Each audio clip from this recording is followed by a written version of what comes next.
While you're doing that, I am going to get restream. While you're doing that, I Oh am yeah, I going need to a launch get restream too. restream. While you're doing that, I Oh am yeah, I going need to a launch get restream No. too. restream.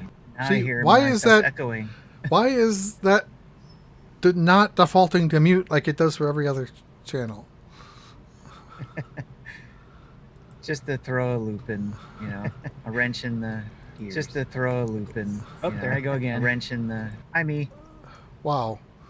See, so I clicked it. Oh yeah, I clicked it. That's what it unmuted again. But so I can bring up the chat, so I can go into mod mode, and it says it's your 10-month sub anniversary. I'm like, okay, cool. Oh, is that for Twitch? I need to go in there and do Yeah. that.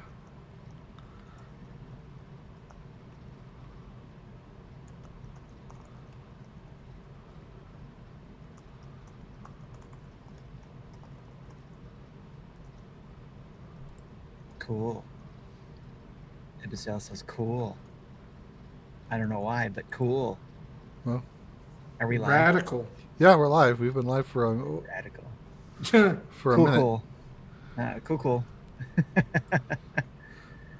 All right. So are we ready, gentlemen? Let me make sure my music audio's up. Yep, looks good. All right. 3, 2. Welcome to Nintendo Dads, episode 293, recorded on August 20th, 2020. That's a lot of 20s. On tonight's episode, we announce our LEGO NES contest winner. We get our dancing shoes ready for all those rhythm games we saw. And we discuss the Nintendo new Galaxy Swish SP DSi Lite XL Pro Plus, whatever. You know what to do, Jesse.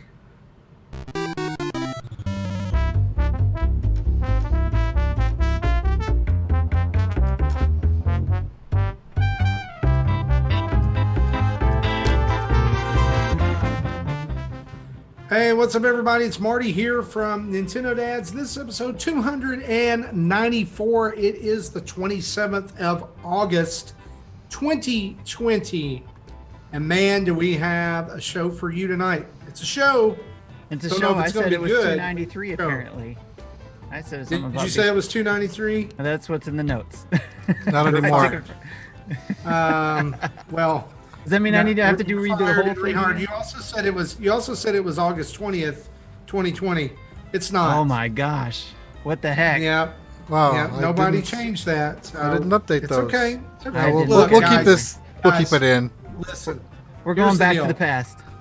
We are absolute professionals, and we make these mistakes so that other podcasts don't feel bad. You're welcome, John and Adam. Yes. Yeah. we just do this to make Mega Dads feel better, which is not true at all. Oh my gosh, they're so good. Guys, there's a ton to talk about tonight, but joining me on the show tonight is Mr. Jesse Waldock. How you doing, buddy? Pretty good. It's I have tomorrow as a vacation day again, and I am going to use it. You know what you need to do? You need to actually play video games on your vacation day. I plan on it. Well, I've been playing. I've been playing as many games as much, not as many games. One game for as long as I could during my not working time, but I have more non-working time. And this time I don't have. I don't have a fence to paint this time. Yeah, I was seeing over on our Discord this week that. One of our patrons, Frosticles 43, was saying he got a week off work and he was planning to play all these video games. He ended up painting his mother's house outdoors, putting new carpet in his bedroom, redecorating, and then he says tomorrow I start re-wallpapering the living room. Wow. Sorry, bud. My wife invited me to. Adulting sucks. To help. Like paint walls in her friend's house. Basically, one of her friends started literally dating her neighbor, and they are going to get married. So they don't need two houses. So she's pretty much moved in with him, and they're just gutting it and restoring what they can be restored to sell it. How close are the houses? You're not like New York, New Jersey close, but normal suburb close. Why don't they just build a room in between them? That's And just very combine possible. both I just don't think they want mega house. that much real estate between And then between he them. can have one house and she can have the other. And so, when they get mad, it's like, go to your house. Just go. Go to your house. There's a big in room or laundry room in the middle. Come on, guys. Yeah. This Eversole is says gold. city would have to allow it, but I have seen duplexes where both the families on both sides are really good friends and literally just put a door in the middle so they could just Listen. visit. The city doesn't have to allow what the city doesn't know about. City You will just find do out it, something and then- as big as a And then whole just new room one day, connecting two houses. One day, the housing commission's just driving by and they're like, when did that giant house get there? And somebody says, oh, well, it used to be two houses until so-and-so and so-and-so got married and they made it one big house. Come on, guys. By that point, they're going to be like, oh, whatever. They're not gonna care. Yeah, I don't think that's how that city works. Well, that's how it works in my head. Tim, you are also with us tonight. How's it going, buddy? It's going good. I've been just trying to keep up with work as usual since I've been back for about a month now. So Yeah. it's been crazy. So, but now it's back to that craziness and getting ready for school and trying to get my arms around that, figuring that out, and all other things going on, adulting stuff that we were talking about that prevent me from, playing video games. Doggone adulting. Yeah. My wife had she runs a homeschool co-op, which is basically it's like extracurriculars or family planned classes that kids can come to. Okay. And the moms run it. Like last year, I taught a board game class. It was totally a ton of fun. And they had a creek stomp planned for tomorrow, since they're trying to do all outdoor things, with COVID-19. Right. And Hurricane Laura or Tropical Storm Laura will be here tomorrow. Who wants So to join that class or the outside activity? yeah, I mean nobody's going to the creek stomp tomorrow. We're going to sleep in. It's going to be fantastic. Gentlemen, before we get started, I'm going to take a personal privilege here for just a minute. I want to know, and maybe this is just because I want to brag. I don't know, but I need to know one good thing that you ate this week. Something that made you go, wow. All right. I don't think I had any wows, but the lunch we had this afternoon was kind of like our grocery store's deli makes these stuffed chicken patties, not really patties, just stuffed chicken with toppings, and the cowboy or cowgirl they call it depending on what the ingredients are. So they took that but ground it and mixed all the ingredients in to make a patty. And that's what was lunch. And she said, you need to buy those again. I see you. That sounds fantastic. I'm not going to lie. I would eat that. Tim, what about you? My wife makes a mean tuna noodle casserole. That was pretty Come on. I don't eat fish. I'm a reverse vegan. I know some people are pescatarian only. They only eat fish. I eat none. I can't. I'm sorry. Do it. It's I like just, fish. we didn't grow up eating it. So, and we weren't I didn't live near the sea or even a Yeah. river. So I like freshly caught, Well, the I've said it only- before. grilled. I said it before on the show, and I don't have a chance to eat it very often anymore because I'm keto. But sushi is my favorite meal. That's my favorite. The meal. only exposure that I had to seafood up until I married into my wife's family, and they're all seafood junkies, was my grandmother kept me when I was little, and she would get out the cast iron skillet every Friday and fry salmon patties. And it was the most god awful stench that I had ever smelled in my entire life. I hated Fridays at her house. And I'm like, why? They do it every Friday. And then, there's this generation of people, old people, mainly. Who that's all. That's like fish on Fridays. Like, where did that come Friday from? fish fry. Yeah, well, Lent, but just they took it to the logical extreme and doing it all year round. But yeah, like it's Lent, but like it's a whole like cross section of a generation. It's fish on Friday. It's terrible. But anyway, for me this week, my father-in-law, you can go over to Discord and see this if you're a patron of the show. He made a brisket, and he smoked a brisket in the smoker. It's the first time he's ever done it. Typically, we do it a different way, but he got this new pellet smoker, and he kept saying, "I want to try a brisket. I want to try a brisket." So last week, I was at Sam's. They had brisket. I was like, buying it, and so I brought it home. I was like, "So, what'd you cook this brisket?" He's like, "For what occasion?" I was like, "Tuesday." So all the Nintendo dads are going to come have our meeting, face-to-face meeting when COVID's over at Marty's house. Listen, I'm telling you, when COVID is over, the plan that we had been talking about for years, guys, has been to get to a certain level on Patreon, and then we can host Nintendo Dad Con. That's right. And if you get us to that level and COVID's over, I will smoke as much brisket as you want. Just so I can be around people. And you posted the pictures to that yesterday, and a lot of people are commenting, "Ooh, I'm in the mood for barbecue now." And I'm like, it's just another Wednesday for me. I see this all the time. Dude, I'm telling you, I've had it 3 days in a row, and I'm going to eat it again tomorrow for lunch. It's just as good every other day. So good. So good. But anyway, this is not Food Dads. Yes, it's it is. Nintendo Dads. And we actually dads. we have news to talk about this week. So let's just go on over and dive right in to the news.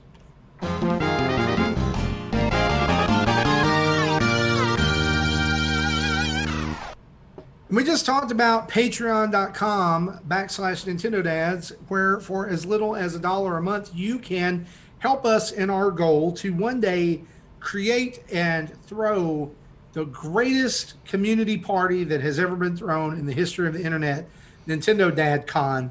I'm calling it right now. That's what it's going to be called, because I'm sure Dad Con is taken somewhere else, or people would see that and they would think that it's a place for dads who are ex-convicts. I don't know. But Nintendo Dad Con, it's going to happen one of these days, I promise. But anyway, for as little as $1 a month, you can join up at patreon.com/Nintendo Dads, and you can come chat with us. You can come hang, be a part of Monthly Mayhem, all kinds of cool stuff happening over there. And then if you're a $5 patron, it opens up the entirety of Discord. It opens a world that some have never seen. You can be a part of all kinds of weird channels that maybe get talked in sometimes, and maybe they don't, and maybe Tim just archives them or whatever. And then people talking to them anyway. Yep. Yeah, and on the archives.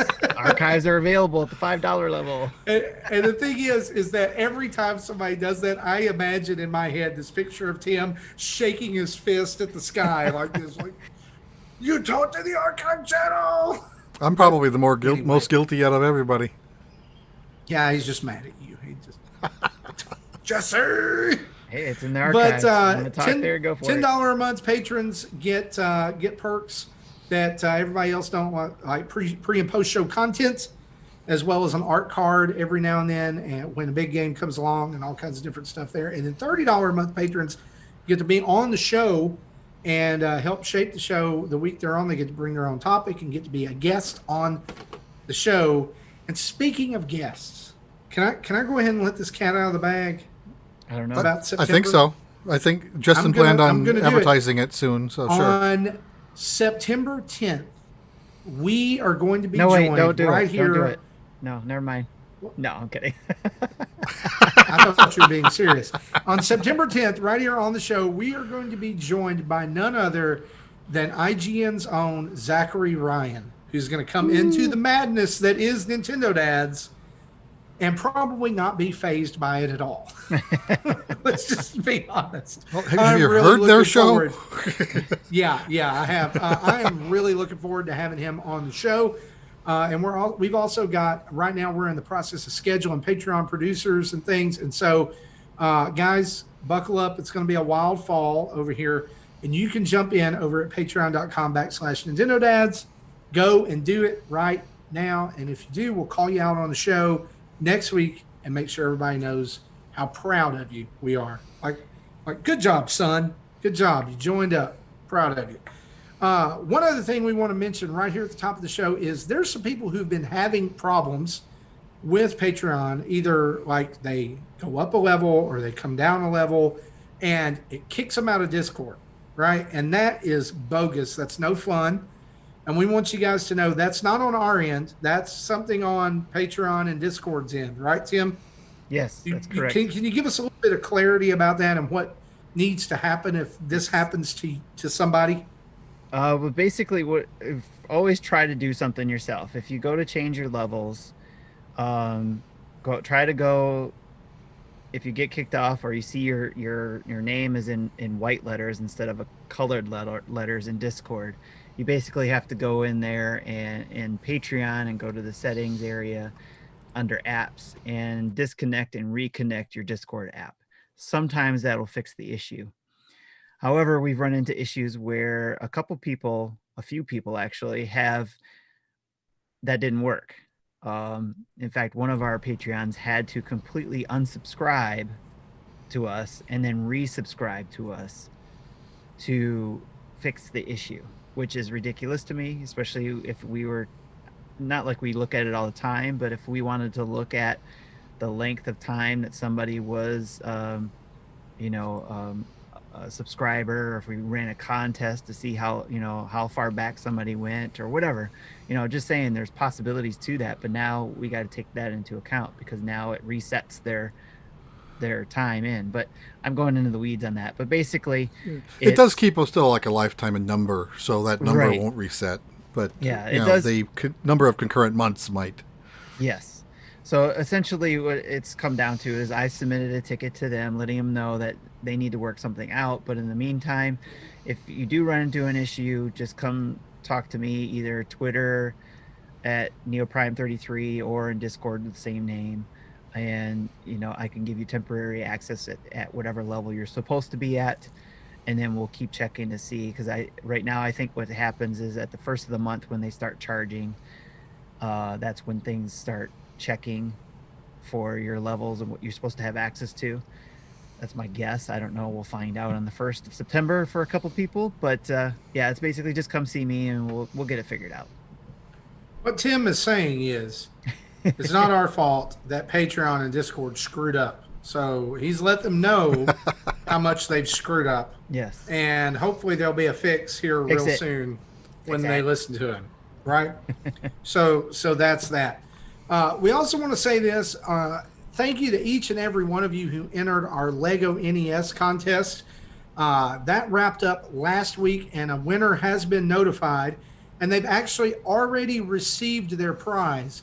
Posted about it on Twitter, and so we want to say a huge thanks to Freshman 10 from the United States for not only entering our contest, but being the winner of the Lego NES. And Freshman 10, we hope you enjoy building one of the best Lego builds I have ever had the privilege of being a part of.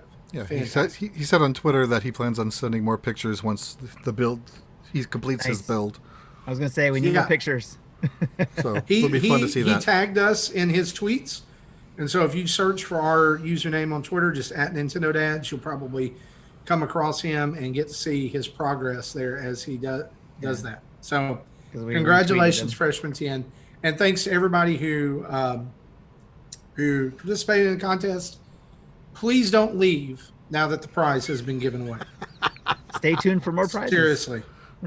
Yeah, you never know. Speaking of never knowing, you never know these days when Nintendo is just going to drop some knowledge on us across the internet. And it was Tuesday morning that all of a sudden we woke up and guess what? It's time for the second partner direct. Oh, it was yesterday morning, wasn't it? Or yeah, was it yesterday morning? Yeah, I think it was yesterday. Yesterday morning, whatever.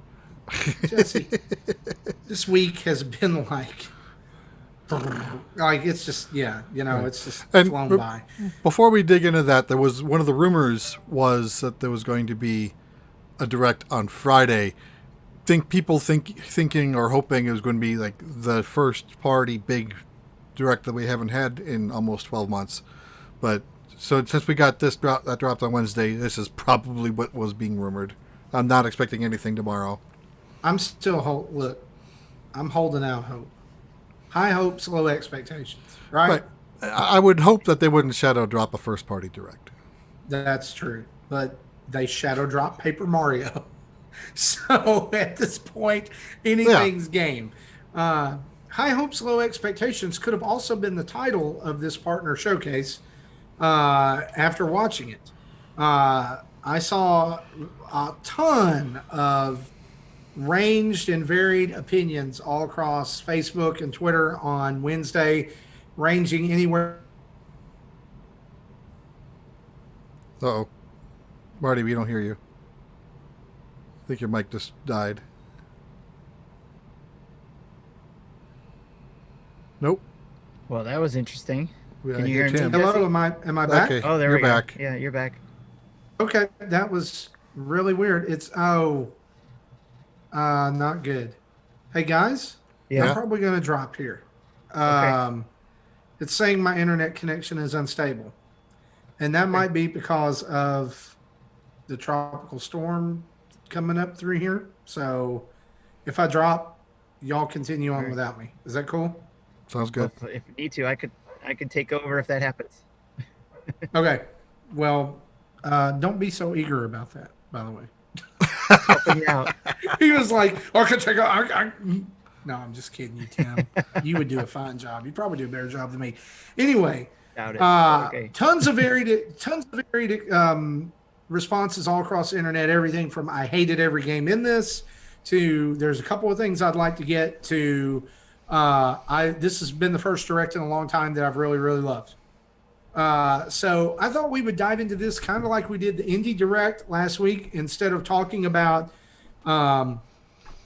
every game that was shown, because you can, if you want to do that, you can just literally go watch the video.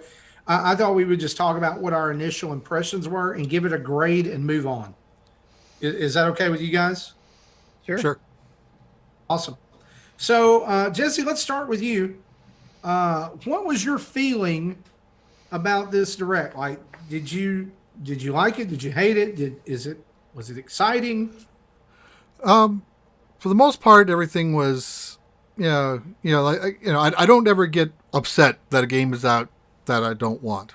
I understand that. Everyone knows I understand that. I think, but there wasn't anything here that completely grabbed me. The collection of Saga, I was on the fence on when I saw it. I'm like, okay, 3 GBA games. They're going to be full of jank because they are GBA games. When I saw the price, I'm like, yeah, I could pull that trigger. So I did a pre-purchase on the Saga games. Literally, I saw that come up and I was like, and this is already on Jesse's Switch. Yep. And that releases... A pre-purchase was available right away. It releases December 15th. So it'll literally live on my system for 4 months before I could play it. I was really surprised at how how soon they announced this. Right? Like how much time between the announcement and the drop it's going to be. I mean, you're right. It's almost 4 months. This is the longest duration since we've had from any first-party game for the last 3 games. Sure. And for people who are listening and watching who don't know what Saga is, or don't have any familiarity with Game Boy era RPGs, what is this collection? Okay, so the Final Fantasy Legend isn't really a Final Fantasy game. It was originally marketed as a Saga game, where which is kind of, I think, similar to the Mana series, but not quite the same. I don't fully understand the Saga series either, but since it was more turn-based RPGs more than action-based, like Trials of Mana is are one of those verbs. Uh, so in order to market it in the West, they're like, we need something with more recognizable. And at the time, the only thing that they had was Final Fantasy, and so they slapped Final Fantasy's name on it. So we got it in the West as a Final Fantasy game, even though in Japan they're not. Right. But they're still there's turn-based three- RPGs on a Game Boy. There's three of them. There's Final Fantasy Legend, Final Fantasy Legend 2, Final Fantasy Legend 3. I played these all on the Game Boy back in the day. And guys, a couple of takeaways from this. Number one, they're extremely limited. And number two, they're extremely difficult. All right. So for me, like when it popped up during the direct, I was like, oh, that's cool. But then I don't know, maybe closer to time I'll pull the trigger on them, but I don't know that I'm getting this. Yes. These are likely going to be games that you want to have a walkthrough on your lap. Oh my gosh. A lap through on your walk, one of the two. The translation errors and dialogue alone make it way more confusing than it's supposed to be. All right. Like I remember playing these as preteen, like 12, 13, and having absolutely no clue what was going on. And just with the limitations of the Game Boy and memory space, you know, what Japanese can show in a few kanji would require 18 characters of English letters. So they got to really shrink things down, and that's why we get the weird localizations.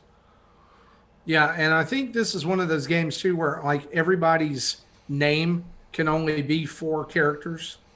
So I was always like, Mart. Like and when that really made me mad. Like I could either be Mart or Mary. Yeah. And one of those is my name is barely there, and the other I'm a different gender.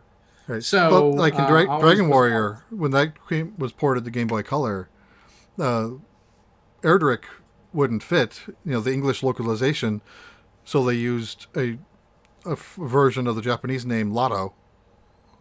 Or Roto, is, you know, the Japanese doesn't really have a good R sound. I think it's normally localized to an L, so we got it as Lotto, and doesn't have the same ring to it as Erdrick. It doesn't make any sense. So Third Strongest Mole says, not gonna lie, totally thought this was the same as Final Fantasy Adventure, aka Secret of Mana. Like, yeah, we got that last year. Right. Yeah, that was on the Mana collection. And that's funny because those are 2 games that both, or 2 series that both took the Final Fantasy name simply to increase sales. Yep. So, but I love Final Fantasy Adventure way more than I love these games. Final Fantasy Adventure to me is actually playable. Any other games that stick out to you, Jesse? The game that surprised me, there's 2 games that surprised me one is, I didn't even think we were going to get that. To say. Puyo Puyo Tetris 2. I knew it. Like, that is a game that probably didn't need a sequel, but okay. I'm not going to get this one. I got the first one and was going through the story mode and got stuck on a high-end level where I had to play Puyo Puyo against a computer playing Puyo Puyo who knew what they were doing, and I didn't. I couldn't pass it. So, but, you know, I know other people are dying to play that game. And then the last game I wanted to throw out there as to why is Taiko no Tatsunin Rhythmic Adventure Pack. Like, I didn't even know this. I knew that Taiko games was like a rhythm game. I didn't know they were full-fledged RPGs. Yo, I need to know. I need to know what the people who created this game were on when they said, let's make role-playing games about living drums I think running they around. lit one too many completing incenses. quests. Like, y'all, and I don't look. I know somebody has worked really hard on this game, but it looks like somebody made it in like Flashmaker, right? Because like it's just these flat character sprites, and they're just kind of sitting there. And can we talk about how like the first 7 minutes of this direct was all rhythm games? Yeah, I noticed that. Rhythm games and tanks. Yeah, Look, I'm Yeah. trying to Okay. look it up So to see hang when on. the first release of Taiko no Tatsujin, and it was in. And when did it? And what system did it come out on? I'm trying to find the system, but the original release was All right. 2001. But I So think so this was while you're just the working on rhythm that, only, not the RPG. while you're working on that, let's Tim, what do you think? What did you think about this presentation? All right, like number Sure. one, what did you think about, and what is maybe a couple games that stuck out to you? Sure. So I thought this was actually, it did start off, rhythm heavy, right? So I agree with you on that, which was, I thought was very interesting. And then, they took a break from it and then went into the whole Just Dance 2021 thing. And it was just like, oh, more rhythm games. What was fine because I was watching it throughout and I was like, as they started mixing in other games, I was like, oh, they're starting to, give something, a little something for everyone. At least I thought. But then, like you, I saw a lot of people just blowing up about this mini direct sucks or this was awesome. But I think it's because of the different type of games that people play, right? So not doesn't seem like it wasn't varied as much as I thought it was, but it's still got a lot of games that I know a lot of people are very interested in, including those uh drum games you were just talking about. I'm not even gonna try to pronounce that game, but uh, Oh, uh, but I know that was pretty popular when we got it on the system. Might have been even GameCube, I think, because we got drums for it, didn't we? For it, or some drumsticks I or think, are something. you thinking of Donkey Konga? No, yeah. it So might be for the so GameCube, but I mean, so for whatever system it was, I think we got actual, or they in Japan they did. I think they got yeah, actual drums. yeah. I think that the Switch version of the game that in Japan has a drum accessory that you can get with Okay, it. So yeah, this so started out as in the arcades. The first time it came out in North America was in the PS2. That was just as a rhythm game, and the RPGs were in Japan as 3DS games. So these are remasters of that are now coming to across cool. across the ocean. But yeah, that Nintendo was said that 3DS games were coming to the Switch. They just didn't say which ones. Right? yes. So essentially, just going back to my original thought, I'm trying to keep that in mind. When I was watching it, it was, hey, there's something for everybody here, is what I originally thought. And then when I was looking back at it, because usually I watch it through, and if anything sticks out to me, that's what I usually go with as my number one. And the thing that stuck out to me the most was not something I actually would pick up, but the Puyo Puyo Tetris 2, because I was also shocked that they came out with a sequel with that and was like, oh, there's gonna be a lot of people that are gonna like this because there's a lot of fans of both those games and that first game, I believe. So, but then when I went back to watch it, I was actually interested in the Kingdom Hearts Melody of Memory game because of something they said, I believe, in the trailer for it, and that was you can watch all of the things from the previous games all so you can catch up on the whole story once you beat the game, or once as you play through it, you'll unlock these scenes and all these cinematics and be able to know what the whole Kingdom Hearts game is about, which I thought was pretty Yeah. cool. And that game's coming out on all consoles, but the Switch version is getting an exclusive 8-player mode called Free for All. Yes, That's could be eight that's pretty players cool. with one Switch. And my son beat the Kingdom Hearts game, so he was excited about this when he beat Kingdom Hearts 3, and I showed him this. He was pretty excited about it. So, and then I guess they have that extra story in there or something like that too. So, and then Fuser, even though I'm with you, Marty, they didn't quite explain enough of that gameplay for that to get me to understand how I'm going to play it. I'm still excited about the game because I like That I like here's that the kind of thing, like, what is it? stuff. Well, I Right. was going to mention this, It's like like during my part when I talk about this, is like the thing about Fuser is I'm not mad about it, like I'm not offended by it or anything, but like, what is it? Like, Right. I've yet to hear what it is, because like the girl on the screen, she's just like, hey, so I'm gonna make a mix with some friends, Yeah, and and I was this like, "Oh, is cool. chef's Good to see some kiss, stuff and this going is on." this, and this Yeah. is that, and I'm like, what are And they it was so doing? quick. It's like, is there more What to are this they I can go doing? watch Like- somewhere? This was a game that was previously announced in something else. I had it in my future games list. Yeah, but yeah. I didn't Well, now- remember it looking like it is now. No, and here's the thing, like that was just the multiplayer mode, and she made that clear. She was just like, "I'm going to show you some of the multiplayer gameplay." So it's possible that the main game doesn't even look like that, but because it's Harmonix, I think that it'll be all right. Like because Harmonix has done pretty well. At least for me, Harmonix has a pretty good track record. Yes. Yeah, that's why I'm excited So, for it, because I like I am I like the excited. different games they have for it. For rhythm games. Like my kind of where I landed on this direct was watching it, and I think that like a lot of people had this with the last showcase, because like I watched that one and I was like, oh, WWE 2K Battlegrounds, I love that. I think it's awesome, but that was like the only thing in it that I really went wow, right? I definitely didn't go wow over Shin Megami Tensei or whatever, Right. but this one I watched and there was nothing. like we watched it. I watched it on my own, and then I went home and I was like, I told my son, I was like, hey, there was a Nintendo presentation today. Did you know that? And he was like, nope. And so we watched it, and he got to the end of it, and I was like, so what did you think about that? And he was like, Minecraft Dungeons DLC was pretty cool. Yeah. And that was it. Right. And he loves that game, and I love playing it with him.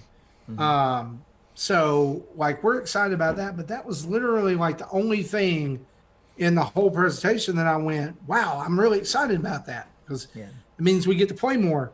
But I'm looking through this list even right now, and not a lot to be excited about. I was going to say but, too, towards the end of it, you started getting towards things that they already announced before too. So there was like a few things that I didn't hear about, especially that big Rumble Boxing Creed Champions. That was another thing that jumped out. I was like, oh, that's cool, a boxing game on the Switch, you know. So that was interesting to see. Yes, like here's the thing. What I'm trying to communicate here, and I hope I'm getting it across, is that I'm fine with all of these games. I'm just not going to get a lot of them. They're not for you, right? They're not, and something they're you're not gonna for go me. pick up. And if honestly, if this is the rest of the Switch lineup for 2020 and early 2021, I'm cool just like hanging out in my backlog, right? Like, well, we if know it's this and isn't it. Pikmin, We know I know. this is it. I'm still holding out hope that the Mario game's coming. That Super Mario 3D All Stars is a thing. Oh, I see what you're saying. And I don't know. Well, but, they did say there's like, going to be more of the partner directs. Yes, even this year. Yes. So I think that as far as length and the amount of games shown and the tone and the pacing of it, it was excellent. It just didn't show me what I wanted to see. So I'm not gonna lower its grade because of that. I'm gonna give it a B plus. I'm not giving it a B plus because of games. I don't know. Maybe I am. Maybe I'm lying and I'm giving it a B plus because of games. But like there was nothing like super blockbuster that like jumped off. Like like the thing is if I'm judging it by that, then the announcement of Shin Megami Tensei 3 getting remastered and then finally updating us on 5 was a blockbuster for a lot of people in the last one, right? There wasn't anything here like that. Like at this point, I don't think you need to announce Just Dance every year. Just put it out. Like there's nothing you can do to like make any, like the people that are going to buy Just Dance are going to buy Just Dance. They're going to do it every year. It's just going to happen. Like put the ad out. Hey, it's available in a week. And boom, you've sold it. So not a big deal. One of the games they mentioned, which has a little asterisk by it, you know, that they didn't mention in the direct, and I kind of dug up doing my own research. Captain Tsubasa: Rise of New Champions, the soccer game that they had. Like a little sizzle reel, there, right? Yeah, it was in the sizzle reel at the end. Yeah, it was the end of the sizzle reel, the one about soccer. It comes out tomorrow. But if you look on the eShop, it's called Captain Tsubasa: Rise of New Champions Month 1 Edition. So, and in the description it says you get the game, plus you get a few extra items that you normally wouldn't get. So I'm thinking that on September 28th they're going to patch the game to turn it into the regular game, and then delist the month one edition and relist it as the regular edition. So anyone who buys it then do not get the extra bonuses. So, Or are they going to release it on another platform after a month? Do we get like Switch exclusivity for a month? I don't think so. I think it comes out in every system tomorrow. It's just if you buy the game within the first month, you get a few extra weird items, and they're all. It's like they didn't even look all that impressive what they give you, like different skins or something. So, just so if anyone's interested in that, just keep that in mind. What they're planning on doing with that. And then the last game they mentioned was Crystal Chronicles You are Remastered. correct, Jesse.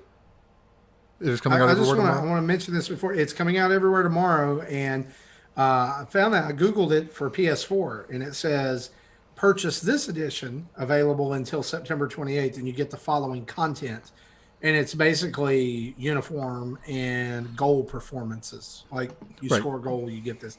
Because there was a big emphasis on the create a character. Like you can create this character, of which all the faces are the same. Yeah, I'm like, that's it looked silly when you had 5 people all on a line. They all looked exactly the same except for the hair. I'm like, anyway. So the last thing they mentioned was Crystal Chronicles Remastered, which we knew was coming. It came out today, and it's just wanted to throw out there that was another game that I was on the fence on because I remember trying the original game, but at the time my son was like 6 or 7. So he didn't really get it. So we didn't get far. And it isn't really a game meant to be played as one person. But I saw the price. I think it was like $20. I'm like, okay, for $20, I'll give that a try. So I did purchase that. I just haven't had a chance to play it yet. Again, in addition to pre-ordering Saga Collection. nice. I picked that up. Yeah, I've not bought anything from this partner showcase. If I do end up getting anything, it's going to be Fuser, but I need to find out what it is first. Right. And I will most likely purchase, but never touch Just Dance 2021 because my daughter wants that. And that'll probably be a Christmas game for her. There you go. And Minecraft Dungeons DLC is already bought. Like my son paid for the pass with that. There you go. So I'm not going to buy anything from there. Just real quick, let's talk about this. Let's kind of dovetail this with another presentation that went on this week. Oh, wait a minute. Gamescom's opening night. Sorry to interrupt. You gave your grade, but Jesse and I didn't give our grade yet. Oh, sorry. I thought you had. I say B+. Yes. I'd just say about a B. Yeah, again, nothing upset me, but nothing thrilled me either. Right. Okay. And I'm about a B as well, because of what you mentioned, Marty, in regards to not having anything that bookended it. Essentially, it jumps out. At least for me, didn't jump out and say this awesome game will be coming. Like, if they would have started with Kingdom Hearts Melody of Memory, and then at the end, like, oh, the trilogy is coming out at the end of the, that would have been like, okay, yeah, there we go. That would have been a big. That would have been a big one, or like a one more thing. Yes. Right. Like because. Let me ask you this: would it have changed your grade then for both of you? Because both of you are saying there wasn't that like big one more thing. What if Kingdom Hearts the rhythm game had been at the very end? That wouldn't have changed anything. That we already knew about that. What if we hadn't known about it? I didn't know about that game. That's new to me, but it's not a game I'm interested in, so that wouldn't have changed anything. Okay. We already Gotcha. already knew that, so that wouldn't have changed anything. But the other example I was going to give too is we had that recent DC thing going on. I'm surprised, a lot of people were looking for a Batman trilogy that would have come. Yeah. That would have been That would have been good. So, I think there needed, like, I was really expecting at the end that one more thing. Yeah. Right. Kind of like they did with the Nintendo is just saving indie that. showcase. Yeah. But who knows? So I'd already mentioned this, and we kind of went back. So let's just say that that's a solid grade of a B for this because you guys took away my plus by your average Bs. So that's okay. You're welcome. That's all right. Gamescom opening night live was tonight, whenever. This is tonight, Germany time, so it was our Yeah. afternoon. During the day for us. Let's just talk about some of the Nintendo things that were revealed at this because there were actually announcements made for Nintendo. Jurassic World Evolution Complete Edition is going to be coming to Nintendo Switch. This is the Jurassic Park simulator, right? This is like where you build the park. I have no idea. It sounded like this was a game that's somewhere else already. I just have no idea where. I never looked into it. I love it. I love it. It's like, yeah, what is this? Yeah, it's already out. It's on PS4, Xbox One, and Windows. Yes, it's a business. It's about 2 years simulation. old. June 2018. Yeah, so this is like the definitive edition. So that means you're getting like all the DLC and all that stuff that's come out. So you too can create a park where Tyrannosaurus Rex eats small children, all from the comfort of your Nintendo Switch. I love it. WWE 2K Battlegrounds was shown off again during this presentation. Warframe Heart of Demos expansion was shown off. And in troubling news, Lego Star Wars The Skywalker Saga Complete Edition has been postponed to spring 2021. But did any of you guys see the trailer for this? Not yet. I haven't been able to watch it. Oh yet. my gosh, guys. Yeah, I watched Right I watched after the we're whole done- thing.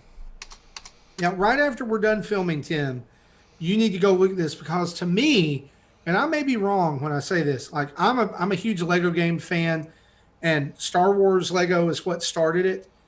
It looks like they've rebuilt these games from the ground up. Oh yeah, there's definitely not just a reskin of the PS2 game. Yeah, this like there's new control elements that were introduced in the Force Awakens game, like cover, like where you had to take cover and shoot at soldiers and do all kinds of stuff. Like I think this is a necessary, wonderful delay because it looks like there's been so much love and care put into this game that it's going to be really something special. I'm really looking forward to it. I'm disappointed. I've got it pre-ordered it's already. not coming out. I got it I'm disappointed pre-ordered. that it's not coming out, but I'm looking forward to spring of next year. Struggling was also mentioned. This released today on Nintendo Switch, and That is weird y'all- looking. I don't know what's going on in this game. It's But like we were watching it during the Indie Direct, and my daughter went, "That looks like the devil." I was like, "What? What in the world?" Like, what was that game that you played, Tim? Internal Like organs? the inverse horror game Oh yeah, where you were the monster. Carrion. Yeah, it looked like Carrion, but on a smaller scale. Where you're just Yeah, it is. this. You look like a Geodude, basically. but and made out of flesh. Yeah, and so you're the central mass with arms, and it's like physics-based puzzles to get to the end of the course. I'm like, Yeah, what? I'm not. I don't like it. I I don't even know. that's- Like, I don't even know what to. I don't even know what to say about it. Yeah, it's available today, So- but I'm not getting it. It's available today, and yeah. Was reviewing that Also coming to Nintendo Switch is Spellbreak. So which I think is- Keeley said that this was coming today, but then it didn't. At the very end of the trailer, it said September 3rd, and I checked the Nintendo website, and it says it's September 3rd.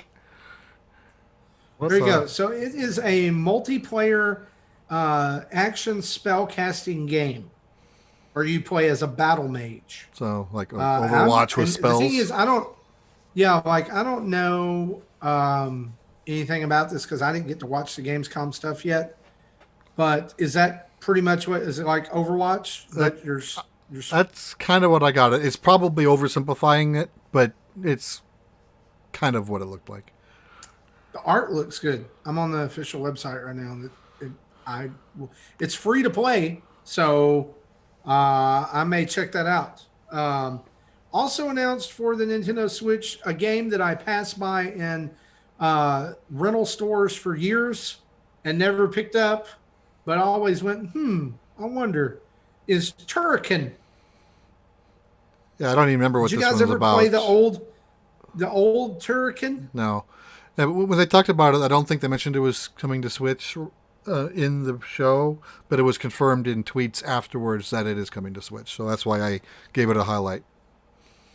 So if you go and read about it on its Wikipedia page, Turrican, this is from the Wikipedia page, I'm actually quoting this, can be best described as a cross between Metroid and Psycho Nick's Oscar, Okay, what's the which I latter? don't know what that is. It says while the huge levels and the morph ball function were inspired by Metroid, overall graphics design and weapons were inspired by Psycho Nick's Oscar.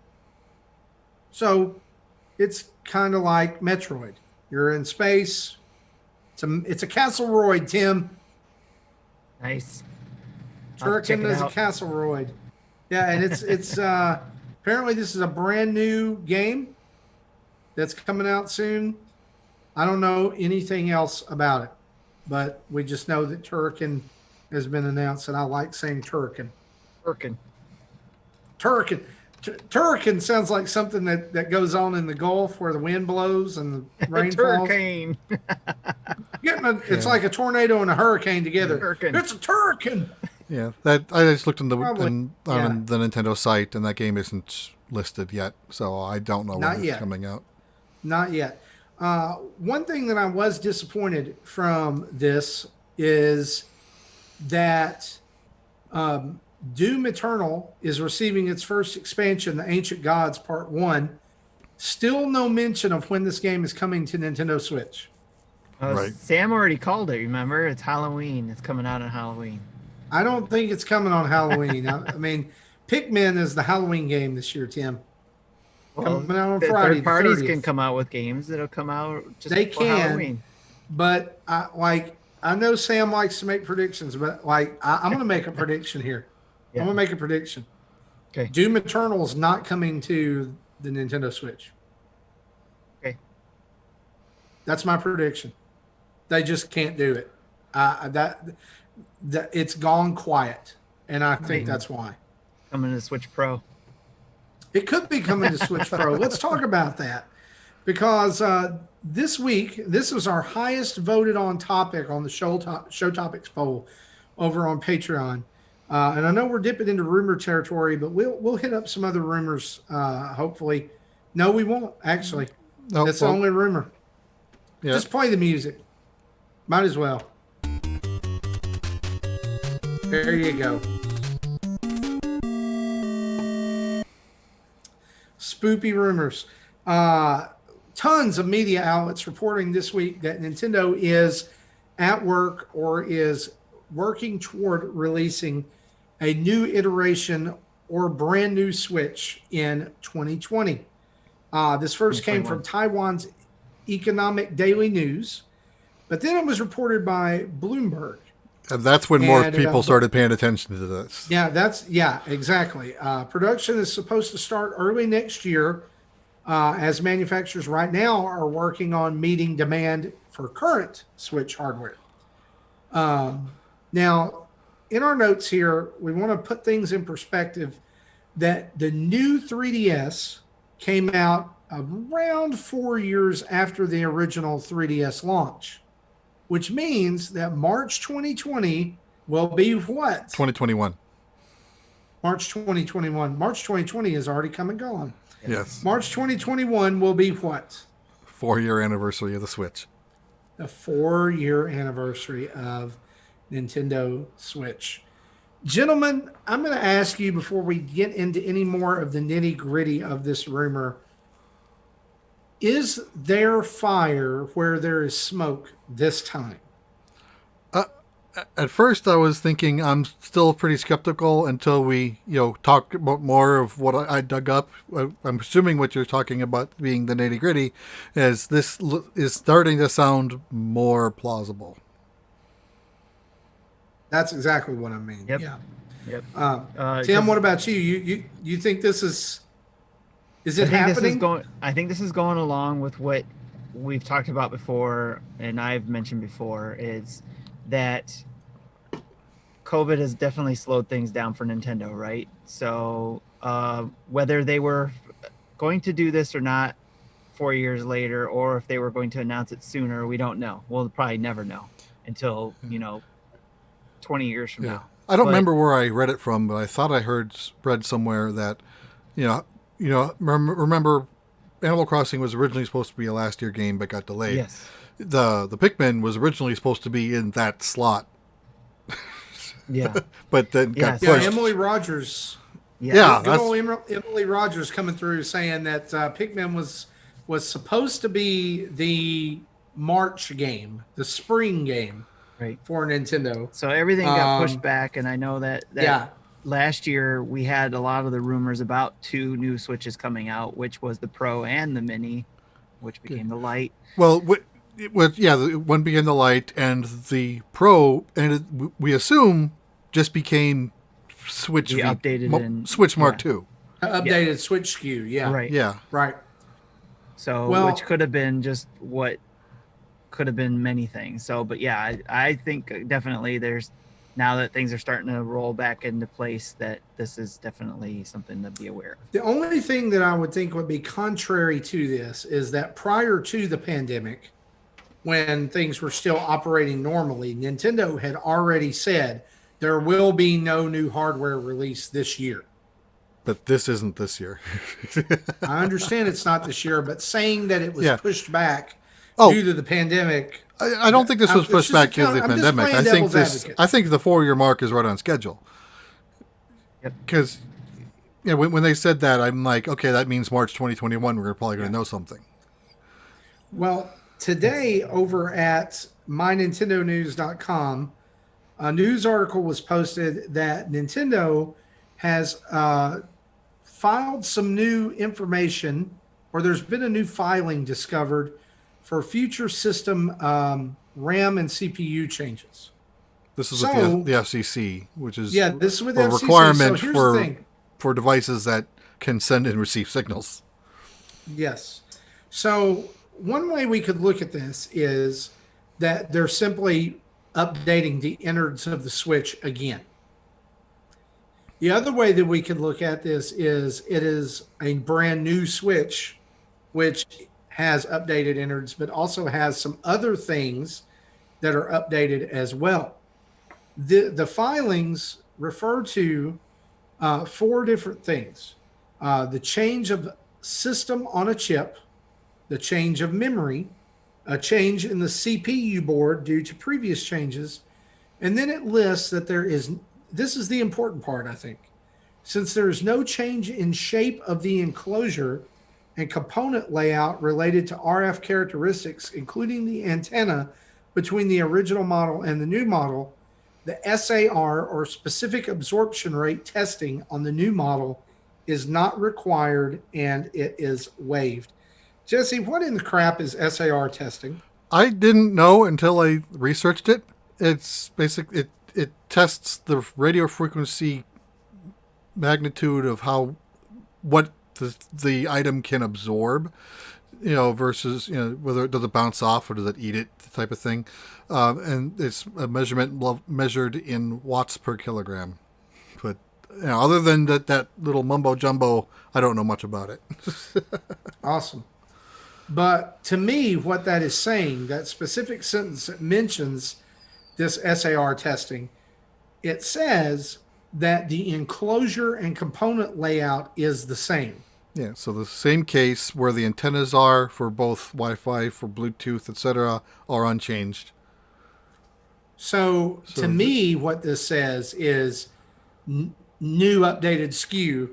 Yeah, this Same old says Switch. Switch Mark III to me. This is not a new generation. This is something that will be completely backwards compatible with everything So- that's previously come out with it.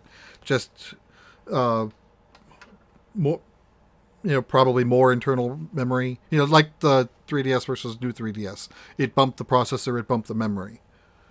Yeah, well, and we see that here. There's a new. It says change, but we might as well call it new, right? New board, Hmm. new change the system on the chip, new memory. So, what's the likelihood that this is a new Switch, the old form function Switch with a new dock and brand new Joy Cons? I think if it was new Joy-Con, then they would have to. They couldn't have waived the SAR testing. So I think the Joy-Con and everything with how the antennas work and are oriented, if them being unchanged, I don't think we're going to get anything new there. Okay. So, that would also say there's probably not a new dock Probably not a then new as dock. well.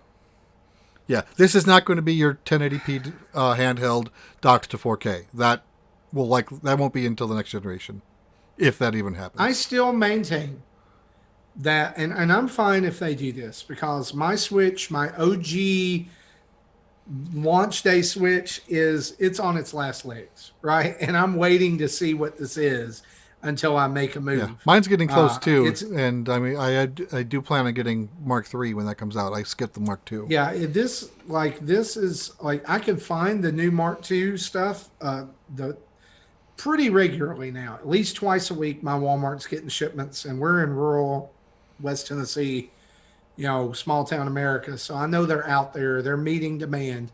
I really need to upgrade because I've already replaced the fan on my Switch once, and it still sounds terrible. Um, but I'm going to wait and see what this is because who knows at this point, right? And who knows how many times Nintendo is going to let me move my Animal Crossing save. So if I get the version 2 now and I want to upgrade to the version 3, if it's really something different, then who knows if I can move that? Who knows if I can, personally, what I would like to see is what I've said before. Let's have the Lite, let's have the regular, and the Switch Pro be a dedicated TV only home console. We've already violated or broken the name of the Switch with Lite because it doesn't switch, right? It doesn't. There's no switching going on. It's just handheld. So the obvious other option is if you want more power, if you want more precision, if you want more internal memory, then you just make a home console and you keep it congruent with all the branding because they don't need another name. Dear God, they don't need another Wii U, right? Right. So they call it a Switch, which tells people at the store that don't know video games, this plays games that say it's for the Nintendo Switch. You can play them with all the systems, except for the fact that this game says only for Nintendo Switch Pro or Nintendo Switch Home or whatever it is. Just And like again, I don't Xenoblade think. Chronicles when it came out on 3DS. Yeah, and if they do that, it'll likely be very few games that will require that, just like the new 3DS did. I think I think that they do that as a strategy to win over third parties. Because I think your Nintendo That's games will fair. play no matter what. But I think they do this to lock in the EAs and whoever, like who's doing Doom and all that, so that they can get that as close as possible But yeah, to at least Xbox One, PS4 I'm not era opposed right to now. such a device, and So depending on what they do with it, I may even get one. But the thing that they have to watch out for is if they do have something that is at least 1440k, if not 4K, or 1440p, if not 4K, is they're going to need to do something about internal storage more than 32 gigs, oh, absolutely. I because think it. I, the higher resolution games require those textures are more space. So there's a couple Personally, things I that I think. read that about those two in those things. There's the chip that I understood, if I understood correctly, that NVIDIA makes that allows you to, if I don't remember the exact terminology, but it was like simulate 4K so that it could upres to that if you docked it to the TV or something. It wasn't necessarily you had to create the games in 4K, but it Oh could yeah, help. it's upscaling. TVs. Yeah. Most TVs will do that now anyway. Well, I guess there was something in the chip that would help with that with games too. Okay. So Okay. Yeah. The chip may render it in 1440p, which will then make it easier for the TV to go to 4K. right. And Even then the though other it's thing, even though it's still being rendered at 1080p, it can be upscaled to pretty much right. anything else you want. And then the other thing that I remember reading a while back when this rumors first started coming up last year was that Sharp had a display that Nintendo I think was going to use or had started using or whatever. I think it was rumored or speculated that they were going to use Sharp's new screen technology, which was low energy, didn't take much battery power, but could display um, higher resolutions. So those two things I remember reading before. There's other things I thought could potentially show up on this Switch Pro, if you will. And one other thing too, I wanted to point out in the poll that I posted on the Nintendo Dad's Twitter for if a new 2020 Switch is true, do you hope it is? I had four options, which was backwards compat Switch 2, which I doubt it was going to be in the first place, but I put it out there. I had Switch Pro, but still hybrid, and then Switch Pro home base only, kind of going what you were wishing for, Marty. And then another leave comment, please. And out of the 93 votes that we got, 54.8% voted that they wanted the Switch Pro still hybrid. So that's the thing they wanted the most. Next up was the 29% for backwards compat Switch 2, and then 15% for Switch Pro home base only. The only thing about it being a hybrid to me, like as I think about that, is that I think it still limits what Pro could be if it's still the hybrid model, right? I think that there is some point where they have to, like, you have these two handheld models, and there's a point where if you're going to get a certain level of graphics and performance, that you're going to have to sacrifice the handheld nature of it, because there's only so much you can cram into that little device, right? There's only so much you can cram into this. Right. As I hold up my Switch.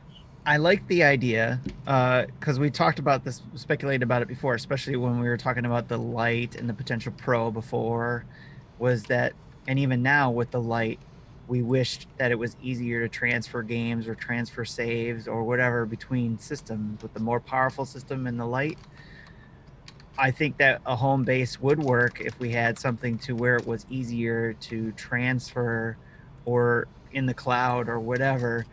You can easily play one game from the home base device and then go on the road with the Lite. That could still follow the Switch method because you're switching between the two devices if you had decided to buy into it. But me personally, I love gadgets.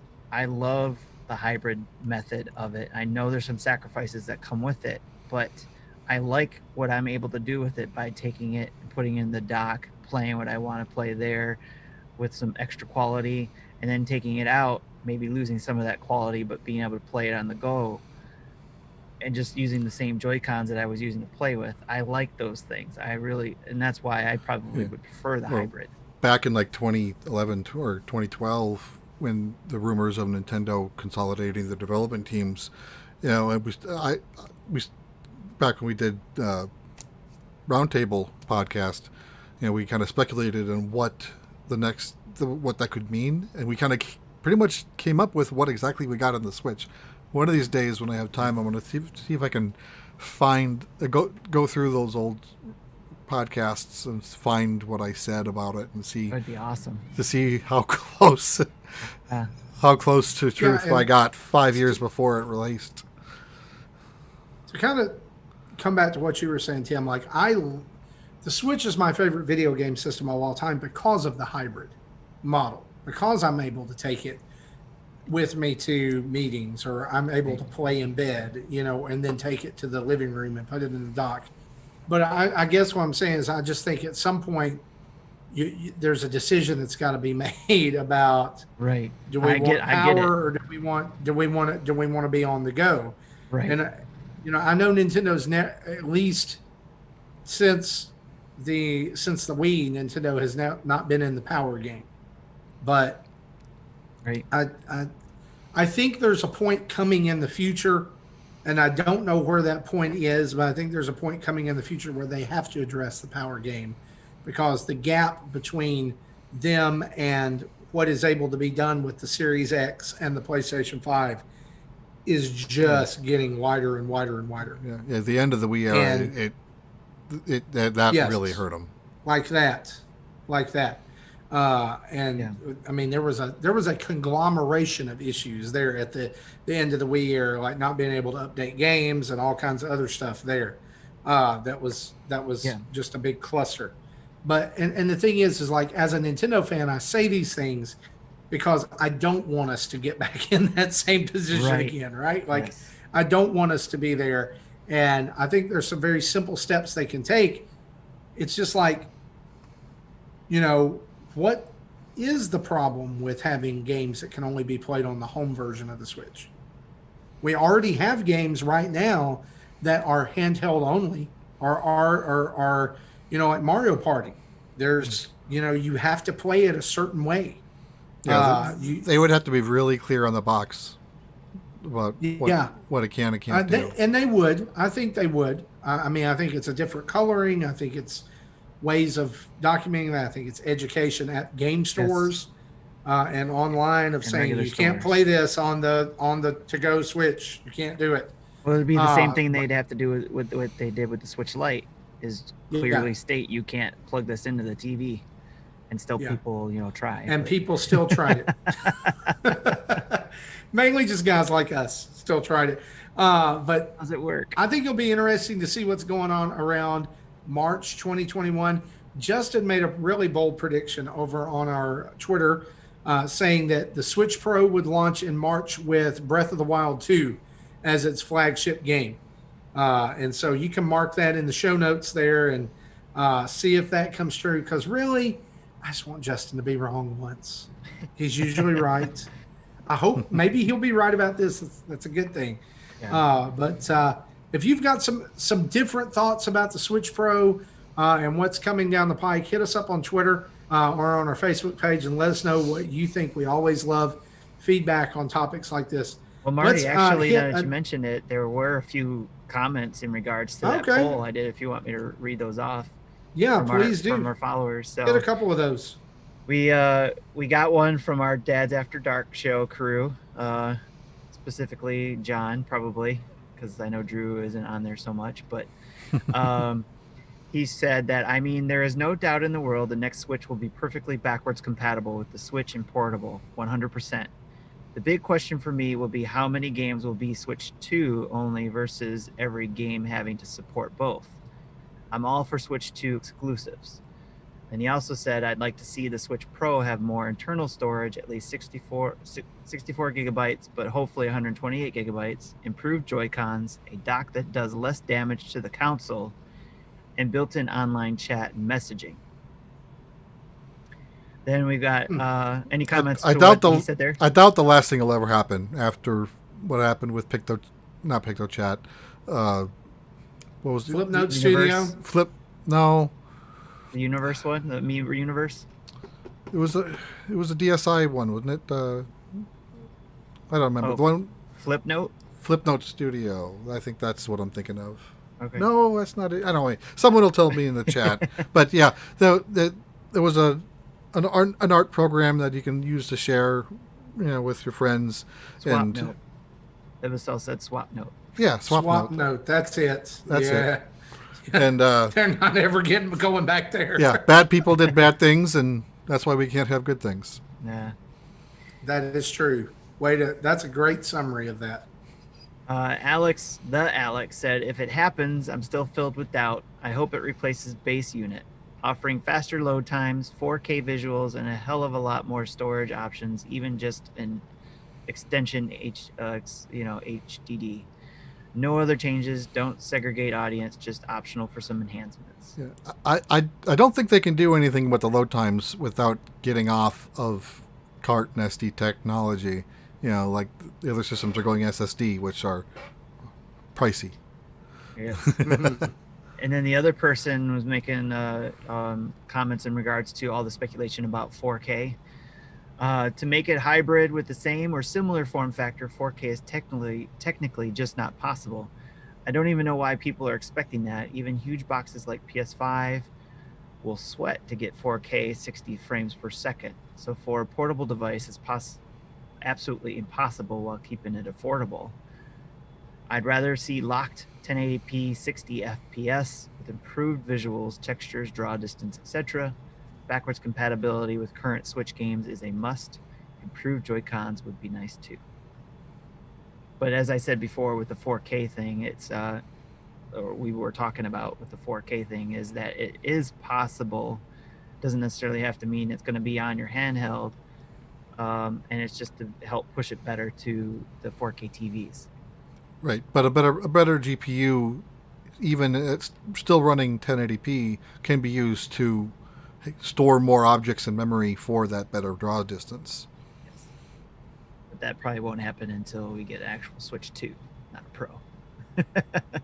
Right. Maybe. So, because what I was talking about was NVIDIA's article said that the CPU capability of that 4K thing, I couldn't remember the exact technical terms they used, but it would actually replace the need for a GPU because it would be all handled within the CPU, I guess.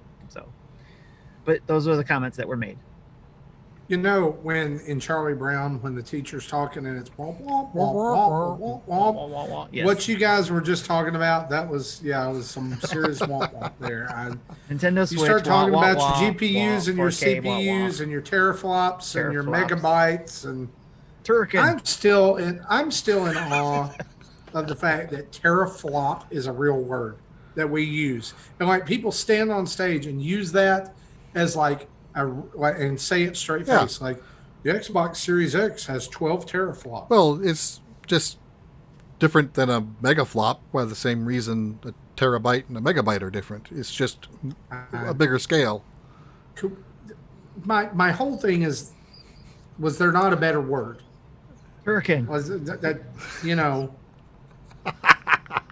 a megaflop is like most DC movies. So I'm just saying. Nice. Yeah, let's get back to the news because there's going to be some people mad about that one. Just a couple of little things we wanted to hit here as we go and move on further in the show. It was revealed this week that the Game Awards 2020 will not be delayed, but it will be a completely digital event. Jeff Keighley was noted as saying he still wants it to be a live event versus something pre-recorded. How they're going to pull that off, I don't know, other than just like him standing in front of a green screen, because like game reveals and all kinds of other things that developers do is going to have to be pre-recorded, right? Because well, I think he wants it to be more like the previous Game Awards, where there is a live stage show that then shows pre-recorded trailers, and I understand that. But even today's opening night live was pre-recorded because he's on a green screen stage doing whatever he does. That wasn't rendered in real time. I'm just to be honest, guys. Like, I cannot wait till we can get back to just having events with people in a room. I mean, it's going to be great. But hey, here's the thing.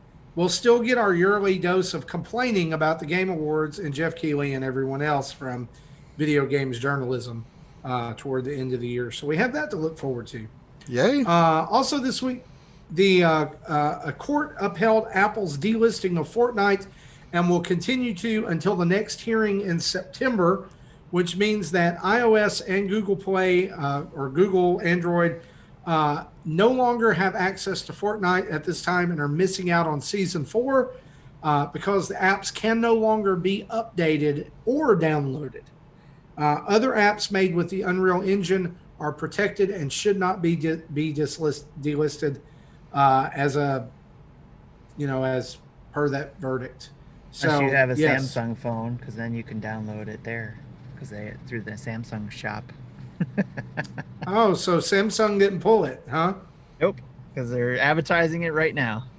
Samsung says we yeah, still want that money. they like money. Also in Pokemon Go news, voting for September and October Community Day results. 50% of the vote went to Porygon and will be September's featured Pokemon, and 40% of the vote went to Charmander, and he'll be October's featured Pokemon. The voting and went Mega the right Evolutions, way. I just wanted Porygon to be on top. After that, I didn't care where the other three landed. There you go. Mega Evolutions are now live with special research called a Mega Discovery. So there you go. Let's talk about some quick events since we're talking about Pokemon Go.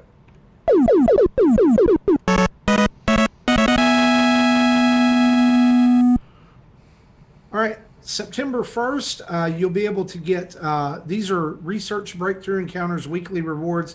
Alolan Raichu will be available on September 1st. There will also be legendary raids where you can get Heatran, Cresselia, Articuno, and Zapdos. Did I pronounce those right, Jesse? Yes. I've been practicing my Pokemon pronunciation. We'll see if you keep going. Well, previously, I had poor Pokemon pronunciation. Not as bad as Justin. And yes, that is. Oh, I wish we had had him here for this. All four of these Pokemon we just mentioned have a chance to be shiny. You can catch these about one every 8 to 10 days. They'll change out throughout the month of September. Also, there will be Pokemon Spotlight Hour every Tuesday in September from 6 to 7. You're on your local time.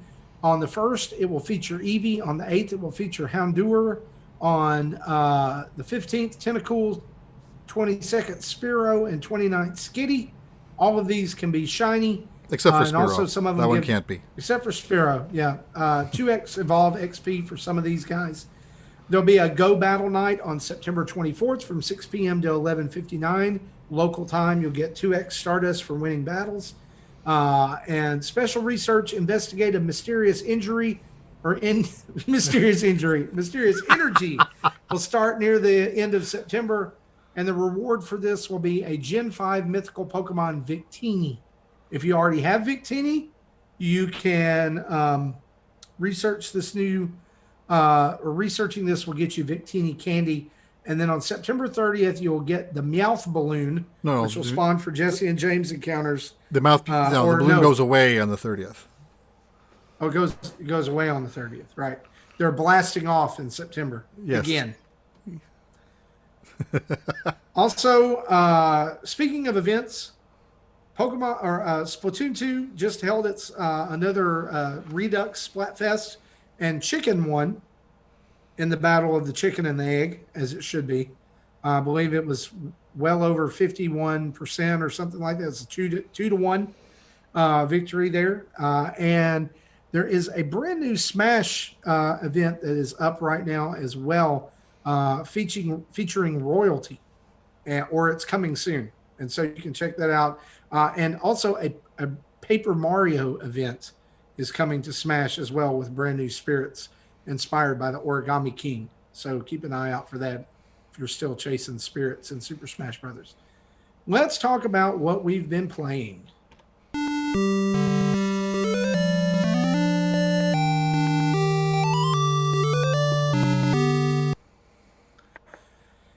You know, every week we get to this section and I scroll down in our notes and Tim has written a paragraph. And I am envious because obviously he has a lot more game time than I do. So Tim, let's talk about the 10 games you've been playing. No, it's not 10 games. No, Close. What have you been playing? If you've heard the Dad's After Dark show talk about our gaming styles before, especially when I think it was a couple months ago and it was just Jesse and I doing an episode where everybody observed that I play a lot of games but don't finish them, and Jesse focuses on one game at a time. So it depends on your gaming style, right? So I did, obviously finish one game that was a couple weeks ago. That was the Into the Depths, the Shinsekai game. But I'm not playing that anymore. What I am playing is, of course, Animal Crossing with my family, like I do almost every day. So that's But a given. You will never finish. That one I did finish. That one I rolled credits if you want to count that as finished. But yes, they will never finish. Um, I played some of the Samurai Jack Battle Through Time, which I did a video of or did a stream of earlier this week. Um, Which or then the YouTube weekend, I think it algorithm was. decided to attack, like the Fire Yes, Nation, and yes, well, we fought back and won. yes. They're like, this is a game, not we're not trying to pirate or lay claim to your cartoon show. But anyways, of course, I've been playing that, and it's a good. So far, it's been fun. It's a good hack and slash game. Um, and I know my son wants to play it more, so I might actually give up on playing that some more, take it off my system, and sign into the game on his Switch so he could play it. Um, Faria, I've been playing that. That's the card-based game, the card strategy game. It's a good game just to have on there. That's one I'm probably not going to finish, but there's a lot to do in it, a lot of content that I'm still trying to get through and just learn how to play the game. And then hopefully I'll try to play the multiplayer soon. But I can pick that up at any time. It's a quick, just pick up and play a round or two on it. A game I picked up recently. It's not new to our eShop, but it's Human Fall Flat. It's a popular game that I know a lot of people play. Marty, you said your son's into it. He loves this game. My son loves it too. He couldn't stop playing it, and then we had to make him stop playing online because he was getting angry at people being jerks on there. Granted, I would be mad at them too, but how he was handling it wasn't right. So we had to kind of, he's kind of grounded from playing online right now. So I felt bad for him though because being we're in this COVID thing, he can't necessarily go out inside and play with kids a lot right now because we don't know what they're doing as far as protecting themselves from COVID and all that fun stuff. The only time he gets to play with anybody is with his cousins. So And we they may that's throw him off a cliff in real life. hopefully not. But so I downloaded Human Fall Flat so he would have somebody to help him with some of these puzzles. And it's actually a pretty funny game. I've been cracking up at some of the things that happens. But I've learned how much he has played this game. And he's like, if there was a Human Fall Flat Pro, he was pretty darn close to it, or he is one, because he goes in and he's already reached a certain level in there and then he resets it so that I'm up there with him because I'm too slow. I'm just still learning how to grab things with my wobbly arms and wobbly body because you have to use the left and right, uh, the ZL, ZR buttons to, grab on the things and hold on to them. And then you use your Joy-Con sticks to be able to lift it up, put it down, move it around, all kinds of stuff. Game sounds like a headache to me. It is Tim, ridiculous. while you're there and you're talking about this kind of ragdoll physics game, Yes. there's a game I think you and your son would enjoy that's coming out on the Switch next week called Jelly Champs. Okay. And it's for pre-purchase right now. And have you ever heard of Gang Beasts? Yes. Okay, it's Gang Beasts for Nintendo Switch. Oh, okay. So I'll you've take a got look at these that. jelly forms that you can dress up and change I'll write colors that on and down. everything, and they're running around and you're beating each other up and you're competing to like be the last one on a stage. Like you're on a plane and you're trying to throw each other off the edge. Or so in this one, the goal is throw people off the edge. So it's a little more competitive, but it sounds like something that he would like and you would probably enjoy playing with him. I'm Okay. going to pick it up to play with my son. He's Nice. really interested in it. I wrote it down. I'll check it out. Um, the other game I've been playing is Fortnite, because especially with this recent update, the season 4, chapter 2, season 4, with the Marvel universe for the whole season. And that's last season I bought into it, but because of the spy theme, I think it was it last season? No, it was the water thing. It was the one before that. The water theme, the spy theme was the season before that. Yeah. So I bought into to both of them, I think, but I didn't really get to do the challenges like I did before. But the Marvel one has really got me interested in the challenges, and I dove into it with my son today. And like I said, we like to do the creative stuff, but I also went into the boards to try to download or try to do some of the challenges already. But I got some good advice from Marty, so I'm probably going to try to get some victory royales next because it's been a while since I've tried to do that. So we'll see. We'll see how that goes. I got 2 today, Nice. and I wasn't meaning to, so that was the fun part. That is cool. I was just playing like I've gotten to where like the win is not as important as doing the challenges. It's not as fun as like exploring and doing Yeah, everything and seeing if I could do it.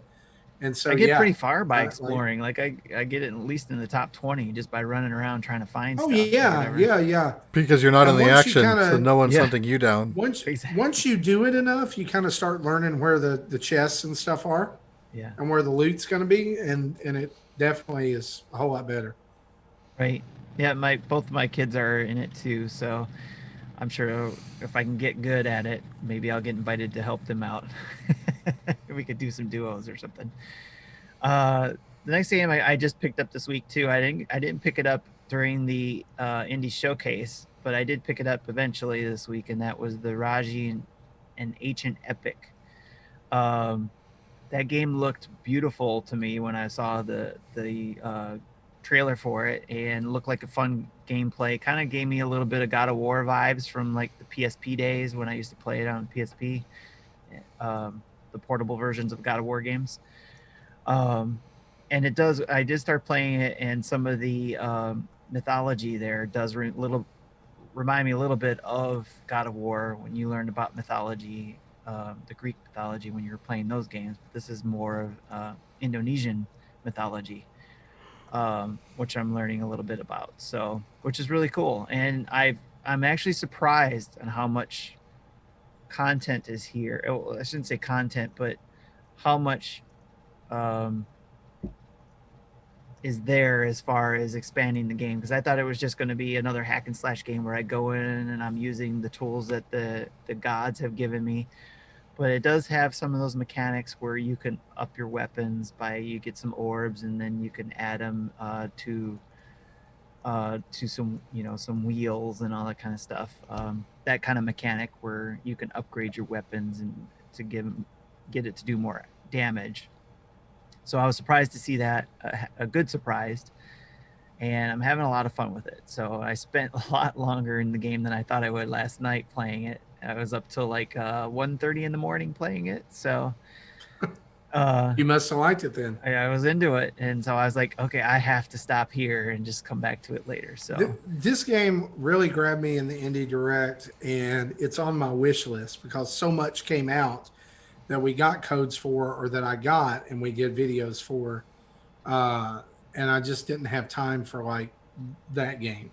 But yeah, it's definitely one. Like here's the thing, like I want it for 2 reasons. Number one, it looks fantastic, and I'm glad to hear that it doesn't just it's look fantastic. it's It is beautiful. fun.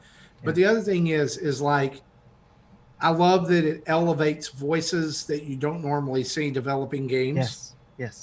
and is putting that on a platform, and I think that's important. And so I definitely want to support that. And Yeah. um, And I'm I will say I'm this not to like I'm saying I'm wish listing it not to wait on a sale. Like I'm gonna wish list it until I have when you got time time. to Yeah, enjoy it. I get it. I will say this, that it is a slow build up. So it's not like you get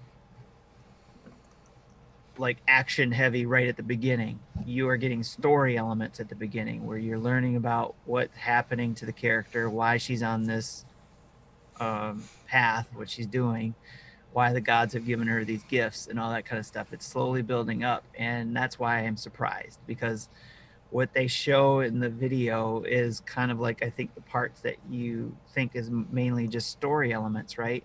But it's slowly building you up to learn about what the who the gods are, what their involvements are with this, why they're helping you, and why you're so mysterious as well. So some really cool elements to it, and there's some basic things to it too that I know some people might maybe say, oh, this is basic, it's not uh, something that would make you think it's something new or anything like that. But it starts like, there's some things that start off basic. Like I said, when I started playing the game, it was just like I thought I was going to have a weapon, and this is what I have, this is what I'm going to use, just and learn some new moves along the way. But then later on, it was introduced that I would have the ability to upgrade those weapons, which I was like, oh, okay, cool. This is awesome. So, but I'm hoping to be able to stream it too. I was going to try to stream it tonight before our show, but I had some technical difficulties, unfortunately, to where I wasn't able to do it. But hopefully, at some point between now and the end of the weekend, I'll be able to stream it so that people can see what it looks like. Cool. Along with that, I hope to be playing also Final Fantasy Crystal Chronicles because I downloaded that today. And just mentioning that there's a couple of us in the community we're talking about playing together. John and Sam and I were talking about getting online and trying to play this together. So hopefully we can do that. But one of the things I like about this game is that if I remember correctly, and what I remember reading correctly, is you can play it individually, but anybody can jump in at any point. And you can play with, it's better to play with more people, obviously. So you want them to come join in at any point. So we could start off with, John, Sam, and I, but then if Sam leaves, somebody else can jump in, and so on and so forth. So it's not always the same people throughout if necessary, if I understood it correctly. Is that what you understood too, Jesse? Yeah, and then there is a demo that works similar to like the demo from Clubhouse Games, where Yes. you can start the game, get to a certain level solo, but after that, then you can only use it as a game client to connect to someone else's game to do your own progression. Yes. Which I'm hoping I'll be able to get Sam to play with me as well, but we'll see how frustrated he gets with that. And then I also downloaded West of Dead and hoping to play that because I know Justin has been playing it and it's what game I've been interested in, and looking forward to jumping into that because I like the dual stick action there that was going on. Yeah, I'm gonna have to watch that video because I remember that game being one that when it first was announced, I was like, oh, that might be interesting, but I don't remember a lot of it. It's been a while since we saw it, and then it just kind of was like, oh, it's out. There it is. Yep, it dropped. So awesome. Well, Jesse, what have you been playing? Okay, I finished Takeshi and Hiroshi. I started that last week, and I think I got through chapter 3 at that point. So I did finish the game. There are 7 chapters in total. Chapter 5 is no gameplay; it's just story. So there's basically like 6 gameplay chapters. Then the last 2, I think, just really down to luck. To it, and I played each one probably upwards to 10 times each before I finally had a lucky run to win because you have to finish the round with as much damage as possible to increase the joy without killing them. And if they don't do any damage, then they don't get any to the warrior, then no joy gets added, and the way the percentages work, joy can be lost. So those the rounds where I ended up winning, I had an early round in the set where he finished with 1 hit point left, which gave something like 118 joy plus the bonuses, the normal finishing the event bonuses, and then because it had 1 hit point left, I got an additional 100 bonus. So getting 250 points in that one battle made it the rest of it easy. I just had to be careful to just not get him killed, and so that's how I was able to beat the game. So it really isn't as much skill. You learn which monsters you can use together to increase damage, but you get the wrong RNG and you kill them. And see, Mech is asking, is joy the game's XP? Not really XP. The warrior does increase XP based on what you send at him to kill. So the more you send at him, the more XP it'll get. But you have to get so much joy out of 5 rounds. Oh, he's making a joke. Okay.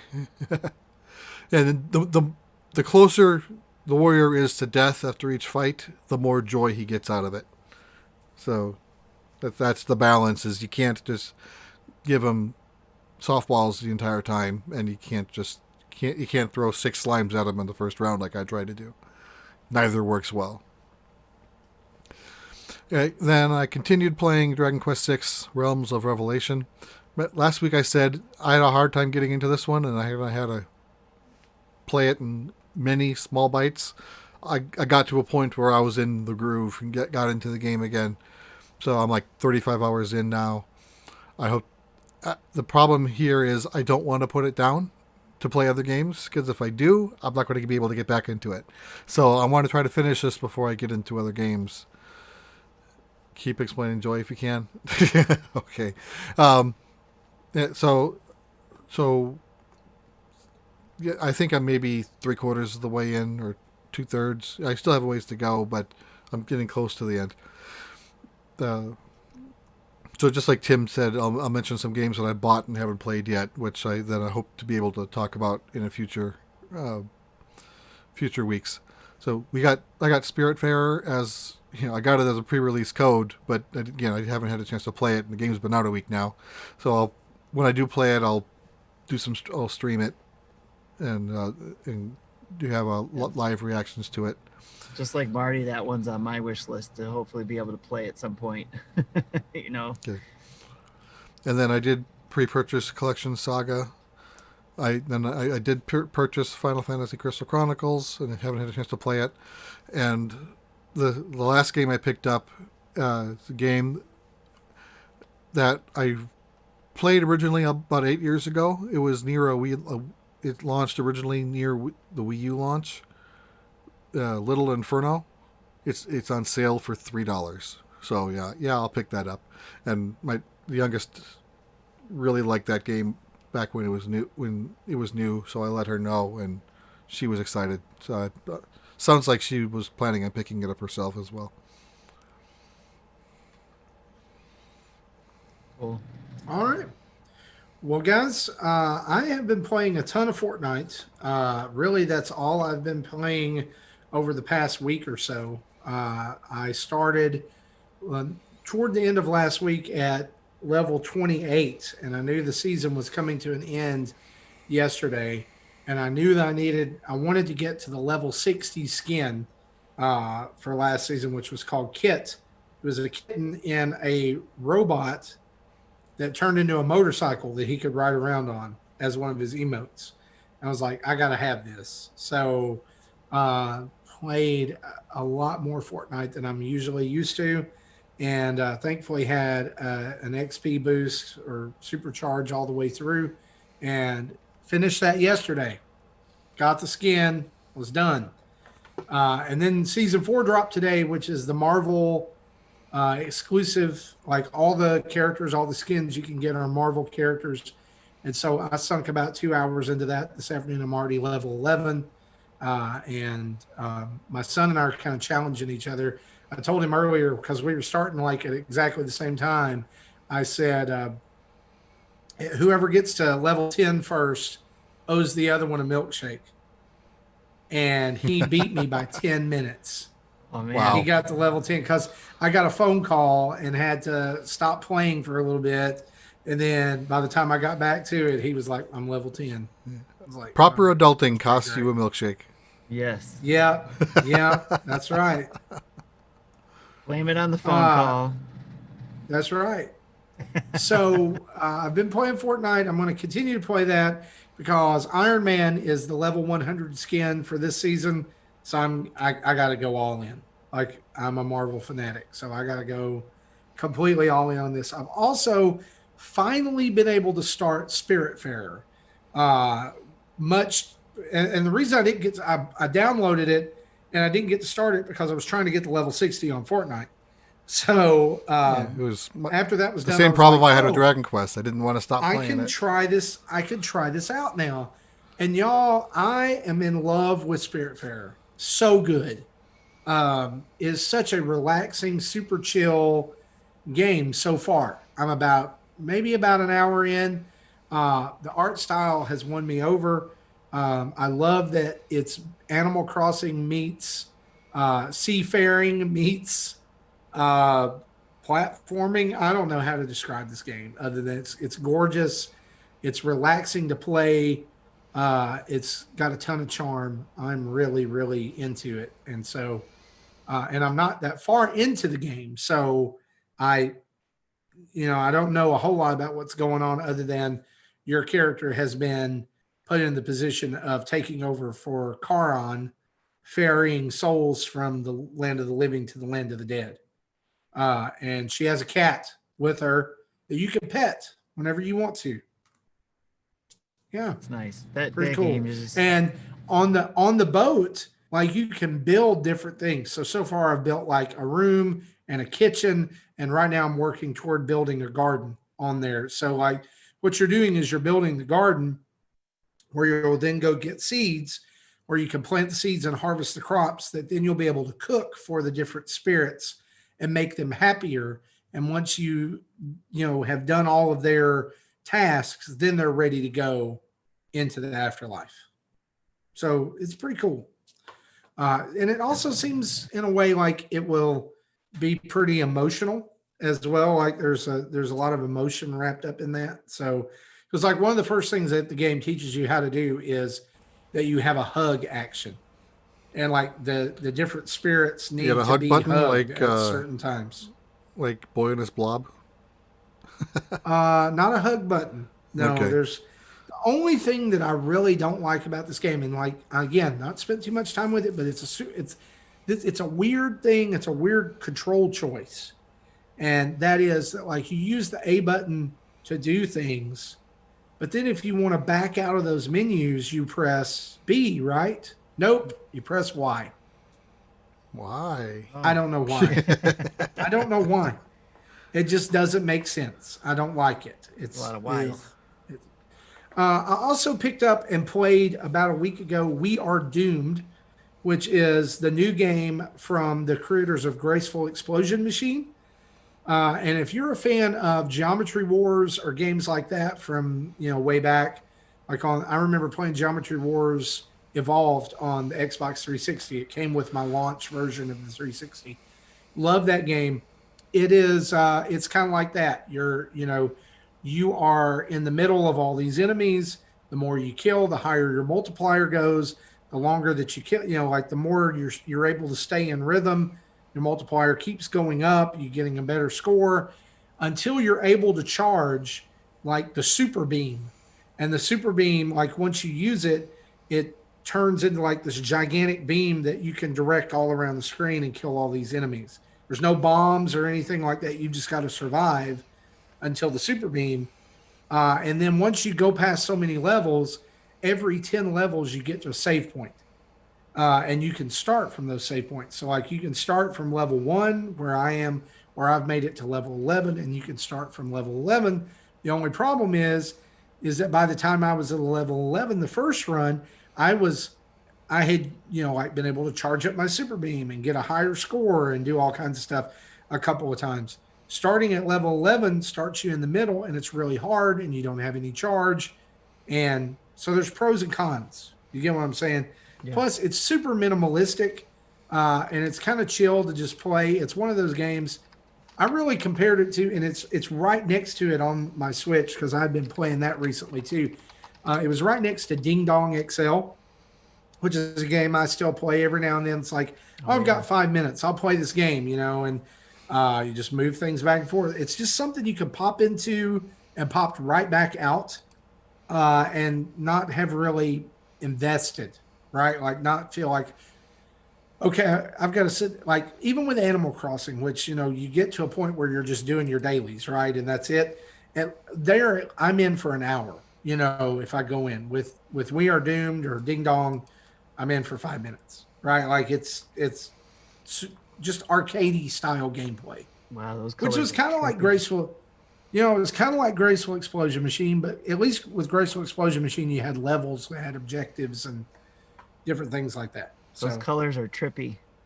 I know, I love it, and that's really the visuals of We Are Doomed is part of the reason that drew me in. So I like games like that. That's so, cool. You go check that out. It's on the eShop right now. On all those games are on the eShop right now. Yep. And I'm gonna say I am like to add to my soon to be playing. I'd already mentioned this during Tim's time. Jelly Champs is coming out, and I can't wait to get this and play it with my son because we have Gang Beasts on the PS4, but that's not something we can play on the go or anytime. And so I'm just looking forward to playing that with him because we play it and we yell at each other and we laugh and just a lot of fun. And it's on pre-purchase right now. Oh yeah, I didn't. Yeah, it's you can pre-purchase it. I think you get like $2 off if you pre-purchase. I don't know. Normally it's like $11.99 or but $9.59 right now. Yeah, $1.50 off. So there you go. Well, that's what we've been playing. Let's go over and flip on the community spotlight, shall we?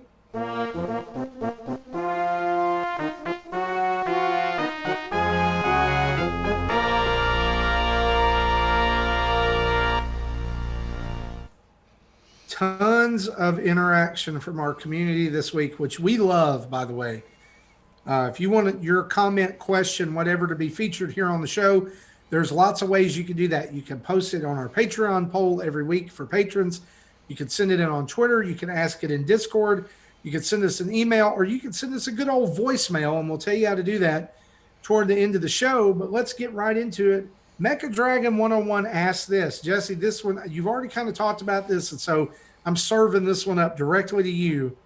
Here it is. Why the heck does Square Enix need 4 months to port a bunch of Game Boy games to the Switch? At best, that Legends collection should come out in a month, not at the end of the year.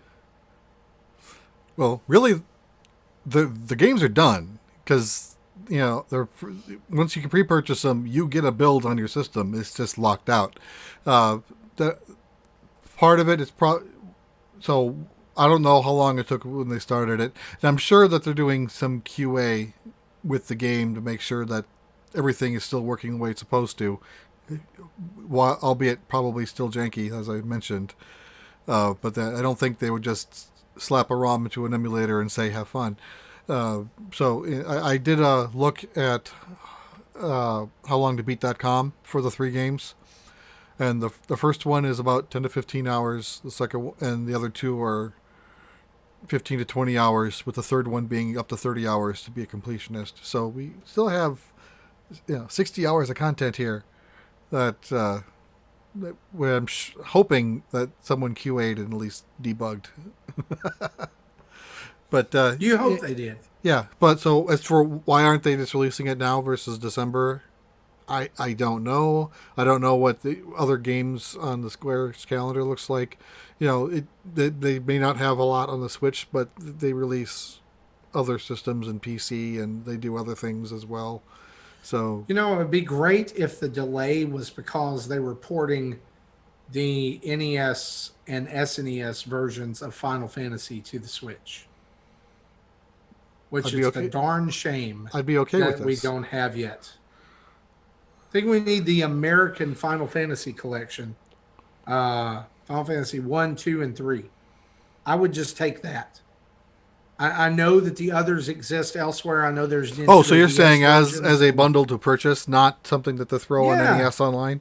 Yeah. I was thinking NES Online, but I'd buy that still. Put in NES Online, but they could make... People are clamoring for this. For the SNES games especially. I think it's money left on the table. Yeah. And I think I mentioned it last week, but I've heard other people talk about it too, that they'd be okay with just a port of 4, but if they if they're going to do something with 6 that they haven't done yet, do like a Final Fantasy 7 type of remaster for 6. Ooh. Oh, that'd be so good. And here's the thing: what they could do if they really just wanted to make my heart sing, is they could call it the Super NES pack, right, of RPGs, and they do Final Fantasy 4, Final Fantasy 2. We're gonna call it by the American names: Final Fantasy 2, 3, and Chrono Trigger. Chrono Trigger. Chrono Trigger, the best RPG ever made of all time. Because I think at PS1... If you don't like it, listen, If people don't think that Chrono Trigger is the greatest RPG made ever, you can meet me in a back alley and we'll have a knife fight. And All right, like we'll that tie wouldn't our be hands together and we'll go. and that wouldn't be the first time that they've done that. Like PS1, there was two packs. One that had Yes, Final yes, Fantasy IV and another game, and then Final Fantasy VI and another game. One of those was Chrono Trigger. I don't remember which one was which, but I bought both yep. of those. I want that more than like y'all. The fact that I cannot play Chrono Trigger on the Switch, there's something wrong with that. They need to they need to do that, and then they need to make a new Chrono Trigger, or just There you go for your remaster. Just make Chrono Trigger remake. I will right now. Let's go. Now here's the thing. I have it on. I have that. I have. I was just about to say. I have that on my Trigger 3DS on the Switch. See, I'm playing with it. You know what? Here's the deal. Take the 3DS, dig a hole in the ground, throw the 3DS into it, use the Switch to shovel the dirt on top. No, I'm saying this is my Switch. Done. This is my Switch. I'm playing with my Chrono Trigger on my Switch. See? I'm not amused. No. Tim. Okay. All right. I sufficiently am. No, I'm with you. I wish I could play Chrono Trigger on my Switch too. Yeah, it would be awesome. It would be fantastic. Chris HL94 asked us this: when will Pokemon Home connect to Pokemon Go? Never. It's supposed to happen. They said it was in the plans, but they've made no announcements on when that'll happen. And so I'm waiting. That's like everyone else.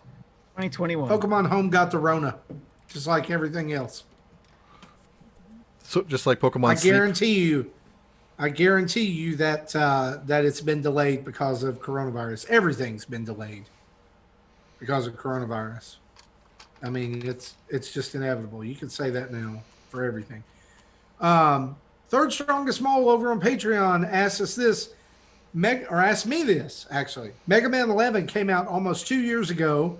When are we getting another Mega Man game? I need my fix. Here's what I can tell you, Mole. We are getting another Mega Man game. All right. Mega Man 12 is happening. And here's how I know it's happening. Mega Man 11 sold over 1 million copies across all platforms. Capcom made a big fanfare of this. And they said at that time, Mega Man's adventures will continue. Now, let's just hope we don't have to wait 10 years for the next one, right? If they took or a Legends 3 style, situation. No. I didn't ever like the Legends games. I didn't care for them. Here's the deal. They could they could make Mega Man games in the Mega Man 11 art style and play style for the rest of my life, and I would be fine. Just new robots, new stages, Dr. Wily battle, donezo. Let's do it. Crank them out. I know Game Explains Ash has said that he's up for either a Mega Man 12 or an X9. Just he wants something. Let's move on. I will say I've been playing the X collection on Switch, and I really enjoyed. I beat Mega Man X, Mega Man X2, Mega Man X3, and 4. I really enjoyed up to a point. Like when Mega Man switched over. My understanding to the is that's PS4 where the series or goes the PlayStation. downhill. Yeah, when Mega Man switched over to the PlayStation, it kind of got janky after that. Janky is like our official word of this podcast tonight. I like it. I like it. Tim, you've got a question here from John. Yankees. Where do you get all those hats? Where do I get all these hats? So I like finding hats that aren't all over the place. I like the unique hats. So I do go to like Lids, a store called Lids, or other sports stores that will sell hats. But whenever I go to a game, I have to buy a hat, especially one that I don't get to see in the stores. So when I go to the park or the court or the stadium, I have to buy a hat when I go there. I'm gonna say this, and people who are just audio listeners, which we love you by the way. You're not gonna like this is gonna mean anything to you, but Tim, I don't know that I've ever seen the top of your head.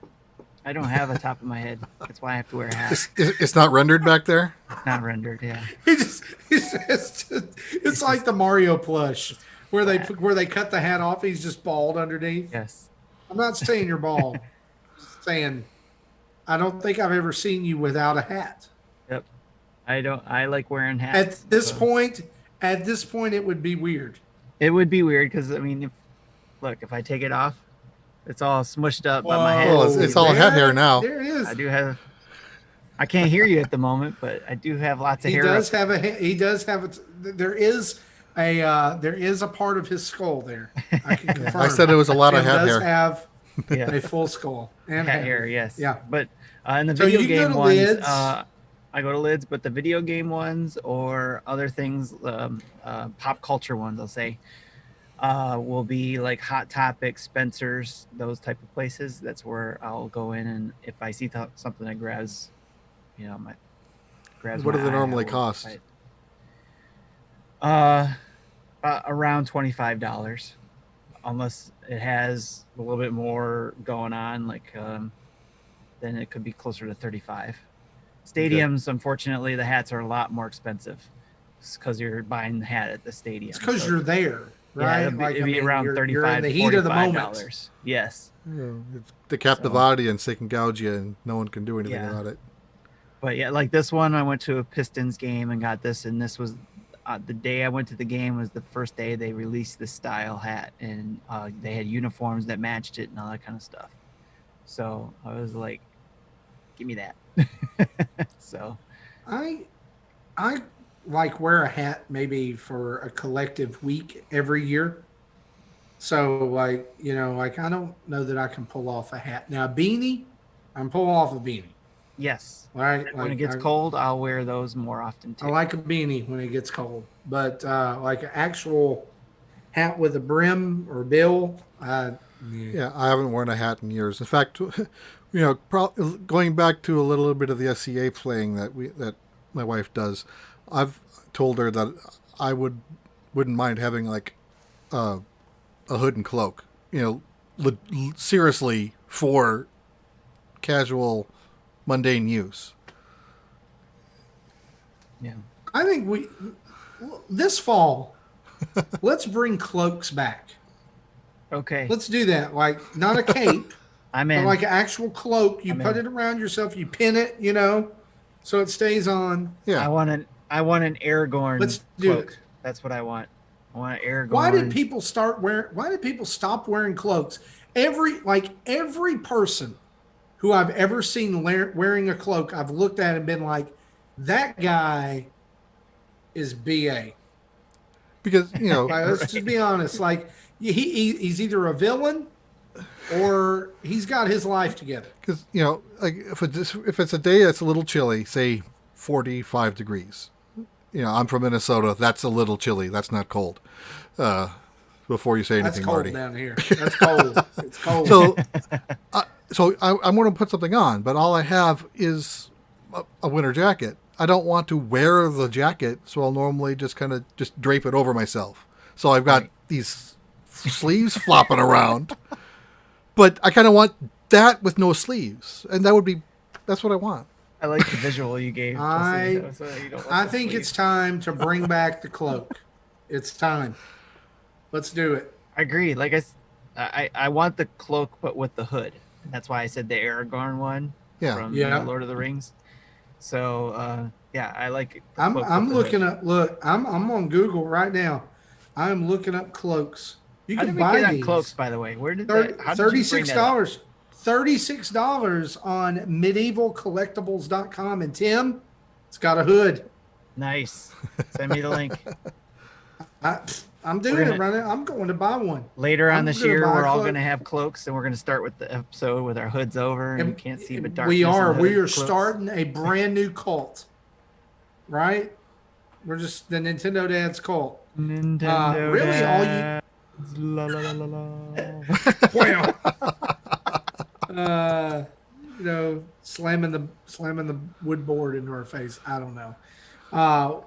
Because of cloaks, we have now gone into Justin levels of off the rails. He's probably listening to this, shaking his head, going, "Oh my gosh, that's what happens." Jesus Amata asks us this. He says, "Okay, I'll put my pitchfork and torch down. We finally got a Nintendo Direct Mini partner showcase. Not like this, Nintendo. Not like this. Why? To anyone who found something for them in this Direct Mini, great. Honestly, I'm happy for you, but I couldn't necessarily find anything for me here. Rehashes, ports, and musicals. I will not lie. Tetris made me double take, although it comes with Puyo Puyo, but that was the only hype. I guess Nintendo just isn't going to do traditional Nintendo Directs for a while. Did you, Dad, see anything you're hyped for or interested in? At this point, will the shadow drops for the main games be something you can get used to during the pandemic? What more can we expect from Nintendo for what's left of the year? At least I got my backlog that I can get through meanwhile." I think we covered this earlier, but I wanted to read this specifically for his question that we kind of didn't talk about this, but he asks us, at this point, will the shadow drops for main games be something we can get used to during the pandemic? I think we've said, and several people have talked about, like Jesse especially, saying that a game's not going to be announced until it's gold.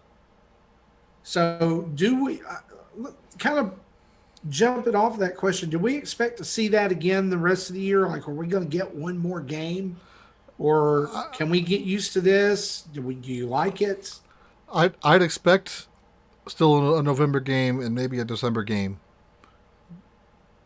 Whether they'll be announced at the same time or not, I don't know. I don't think they have enough information to do a direct. In order to do a direct the way that everyone wants them, they need, two good games to bookend it, and then 20 minutes of content in the middle. And first party Nintendo, I don't think right now has that. At least not that they're ready to talk about. The president even said that. The president even said that they would be going back to it eventually, but they will be impacted by this. That something will change. That they will grow, and I guess improve, if you will, whether we agreed of that or not.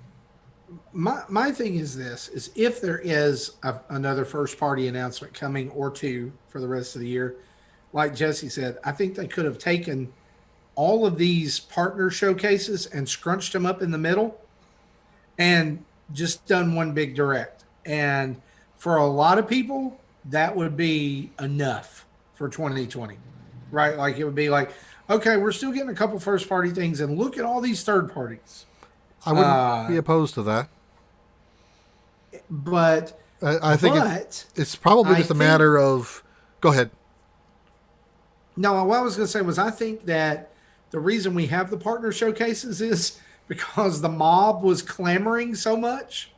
Nintendo caved and said, we got to show something. The other first party stuff's not ready yet, or it's been pushed back and we're not sure if it's coming. So we got to have something. Yeah. So what I'm thinking, and that's why we're getting these monthly updates. Yeah. What I'm thinking Nintendo's doing is they don't necessarily know when they're going to release a game until it's gold. That's when they slot it in the calendar, and then that's when they start telling us about it.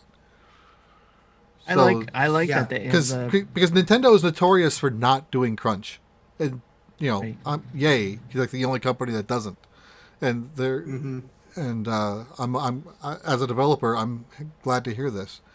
And I like the partner directs. I like how it separates out what we can focus on and what do we expect from the partners, and it's not overshadowed by anything Nintendo could possibly do. So it gives that floor to them, and then when Nintendo does drop something, it can focus on here's Nintendo's thing. And we do know there's at least one more partner showcase coming. They said there was such a yesterday. So they could bookend a November and December game if they're ready to talk about them. Nothing stopping them from doing that. Right. Mark Ham says this. Hey, dads, wanted to get your take on whether or not you believe the rumors of the 3D Mario port still. They've been circulating for a while now to be connected with Mario's 35th anniversary. However, it seems the Lego set release may be all there was. What do each of you think of this? Do you believe it to be true, and how much do you want these games? Personally, my faith in Nintendo going through with it is dwindling fast, yet I so want these games that I think it would be a great thing for Nintendo given the dry year we've received. It'd be a wonderful boost in morale and would make all the Nintendo fanboys and girls forget the sorrows of the sad Nintendo year. Thanks, Dads. Love the show. Also, shout out to Jesse, my fellow Kansas City dweller. Awesome. So, do you guys, I know we mentioned this a little bit earlier in the show. Is it like at this point, are we getting this? Do you even want it? And by it, what we're talking about is a 3D Mario collection supposedly consisting of Mario 64, Sunshine, Galaxy 1 and 2, possibly getting Mario 3D World as an alternate release. Do we remember how this rumor started? Is this just wishful thinking that became a rumor, potential rumor that people want this because the 35th anniversary is coming? And then it's that whole situation where people are imagining, oh, this would be awesome if it happens. I think and then now they're going to be disappointed because it doesn't. I think there was some legit smoke with Nintendo. this rumor, not as much as the Switch Mark III smoke fire relationship. Right. But I think this might be more rumor than truth. Nintendo keeps posting things about Mario Sunshine, though. Yeah. They keep posting little hints on their Twitter or on their social media, or maybe they're just like, they're trolling. I don't think there's maybe they're trolling, or like the other alternative thought here is they're just that stupid. And I don't think they're that stupid. Yeah. Like I don't think that they're posting all this Mario Sunshine stuff and stuff with Mario at the beach and all kinds of other stuff to be like, oh, we didn't know. But and also on top of that, I don't think that they can get past Mario's 35th anniversary without releasing a Mario game this year. Yeah, I think it's. Yeah, I'd like to think it's still real, and we'll see something. Whether we see it November or early next year, I don't yet know. I'm calling that this is, if it's real, and it's coming, then it's going to be the Friday before Black Friday game release. Yeah, I think November target is the best time to target this. But it would be nice if I knew about it now, so that I can highly anticipate it until then. And budget for it. Again, to talk about our previous question's answer, they're probably not going to say anything about it until it goes gold. And it may not be gold yet. Who knows? At this point, I'm fine with the Mario 3D Collection or Mario 3D World by itself. I'm fine with either of those. If they give me both, gentlemen, you may see me flying through the sky. Like, with joy. With a winged cap on? For me, it's if the collection has Sunshine in it, I'll be very happy because I haven't played that game in so long. I want to play it. Yeah, I like it. And I played it on the GameCube, beat it on the GameCube, and have never touched it since. I own it. I've tried it since then. Like, I played it within the last year, but I was hoping it was coming to Switch. So I was like, I don't want to get too far in this. It might come out. It might come to the Switch, and then I've got to replay it there. You know, that's like what I was with Prime, Metroid Prime. Yeah. You might as well start playing that on the Wii. But yeah, I'm just saying. Might as well go ahead because I tried, but hoping that if I started playing it. Here's what you do: you play it, and get about halfway through Echoes. Yes, and then it'll come out. Yes, right. That's what it is. I need to play a lot further into it. I'll do that. I'll take one for the team. Somebody's got to play Echoes. I mean, God, so terrible. Michael Mancher says, "Hey Marty, as the resident toy collector, maybe Tim can also chime in here. Don't know how much he collects nowadays. What would you want out of a hypothetical Hasbro Nintendo toy line akin to Marvel Legends or Star Wars Black Series? What would be the first wave look like? Classic and modern or modern looks, accessories, parts. The World of Nintendo line seems to be a dead end, and I think Hasbro would knock it out of the park. What say you? So I thought about this, and if it's going to be a line like Marvel Legends or Star Wars Black Series, then what you do is you adapt the Smash Brothers designs for all the popular Nintendo characters into action figures. And you give them all the accessories. Mario gets a fireball that pegs into his hands. The cap can come off.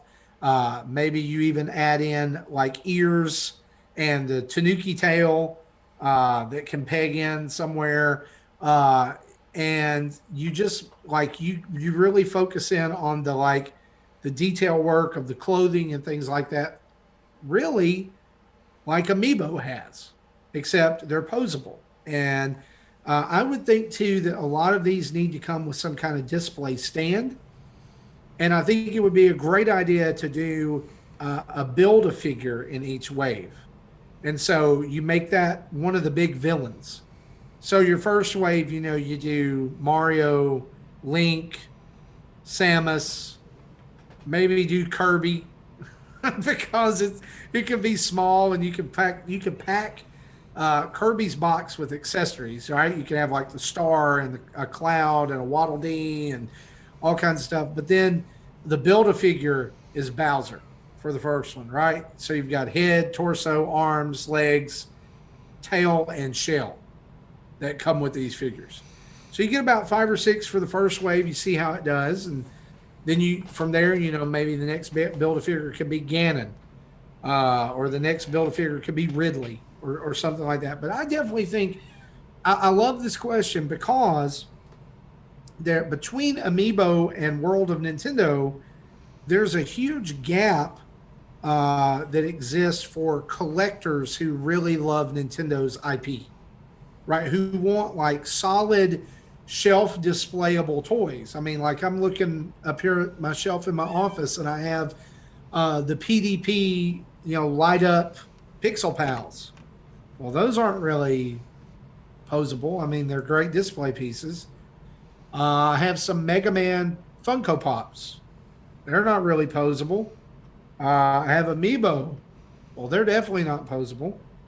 But then I have a couple of Nindoroids. I have the SH Figure Arts Mario. And I have some Mega Man figures that I've gotten here and there out of the way. No one has ever and I've got a Link figure from World of Nintendo too. That's got like he's got a scabbard on his back. You put the sword in it. He comes with the shield. He's super posable, but he's also really flimsy. And I think there's yet to be a product line that's really captured Nintendo characters, beloved Nintendo characters, and done it in a way that's like, this is for collectors. Like this is, World of Nintendo's for kids. They make play sets. They're meant to be played with. I get that. I love it. I wish that they had that when my son was young enough to play that. Because like they had the static figurines, that like they were posed and they could, they had that. But they didn't have like the playable Nintendo, like World of Nintendo style figures. Right. Until he had kind of moved on. So, but I think the market's totally there for that. There's a group, and I cannot think of their name. Like it was on the tip of my tongue, and it just left. There was a group of people who, maybe it was the Four Horsemen, was what they were called, and maybe they still do this. That they did He-Man figures, like they did updated, more posable He-Man figures, and they coincided with the He-Man cartoon that came out back in the early 2000s. That kind of updated the designs and made them a little darker. And then there's a group that's continued on, like Mattel Selects or something, continues on, and they've basically redone the entire Master Universe line, but it's all mail order. right? Right. Nintendo's sitting on a gold mine right there. Okay.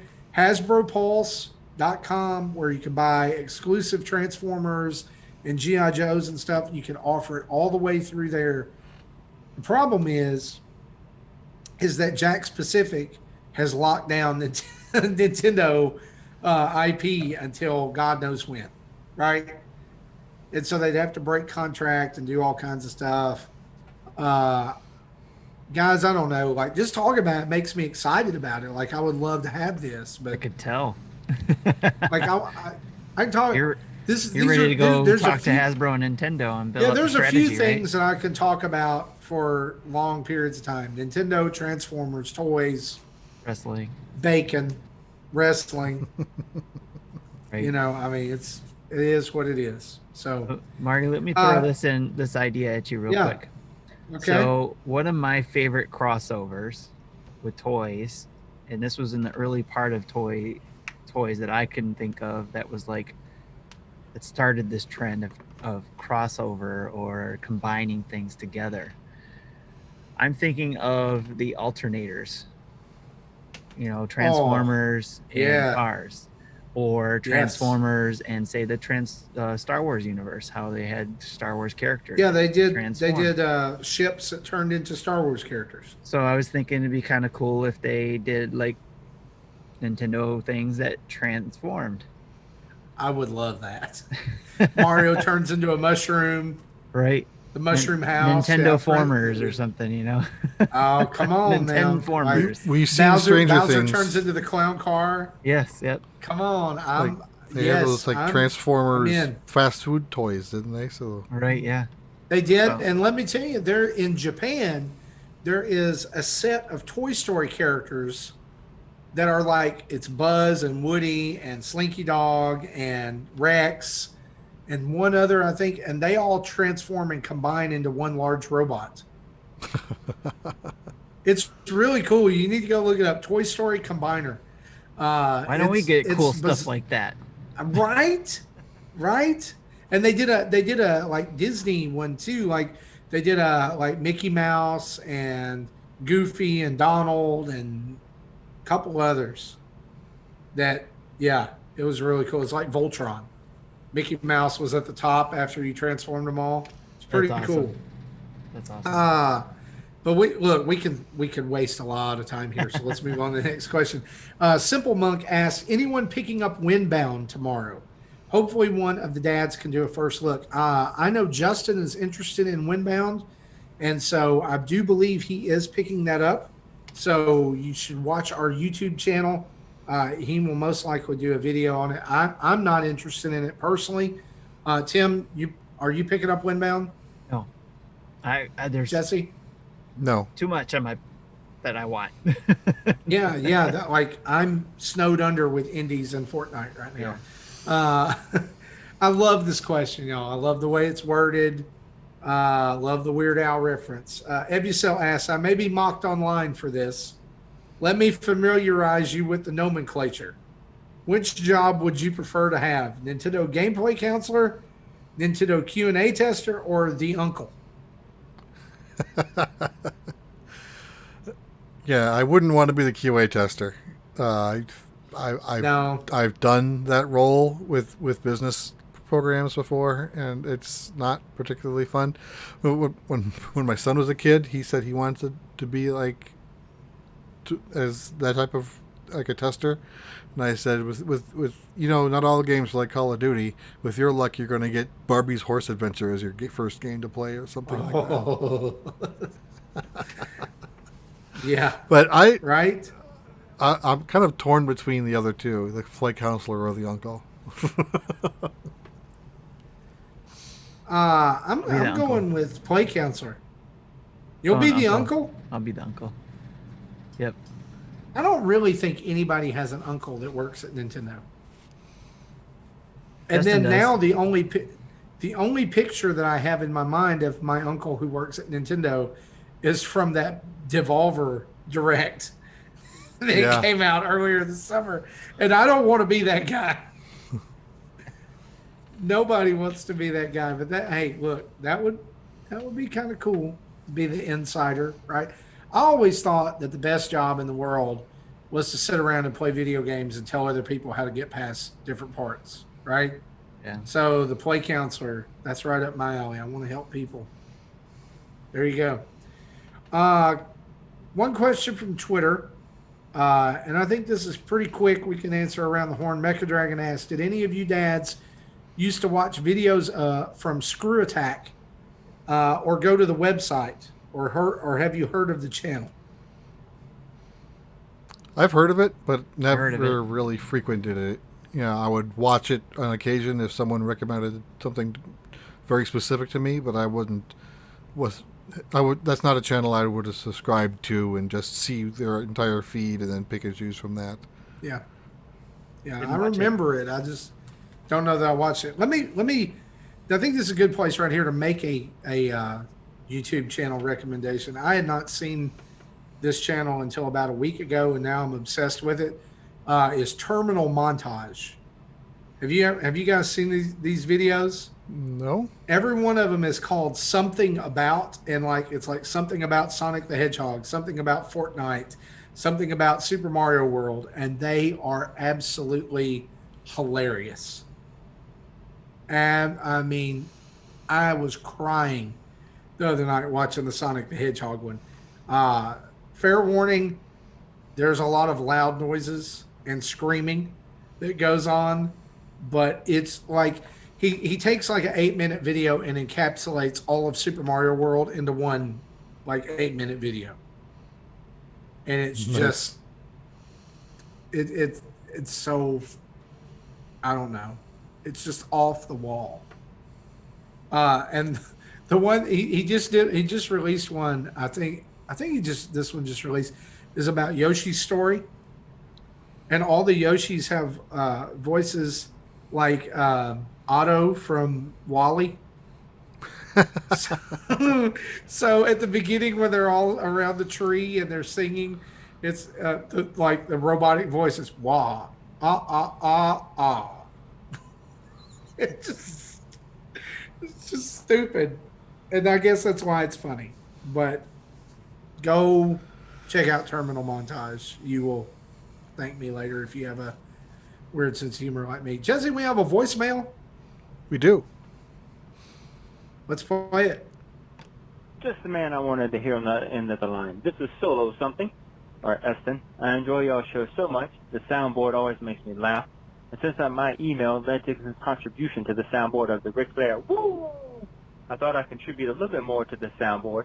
When you go to introduce the news, do a proper intro and go with the House of Pain song, Jump Around. I would love to hear, when the news is introduced, the proper introduction of the song, the first 15 seconds from that song of Jump Around.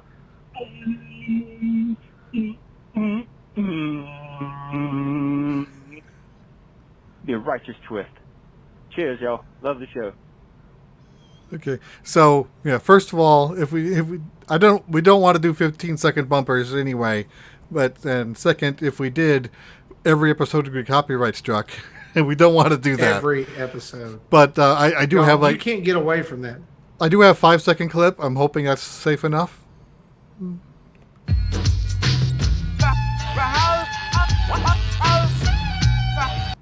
Yeah, no. I'll pass on that. Thanks.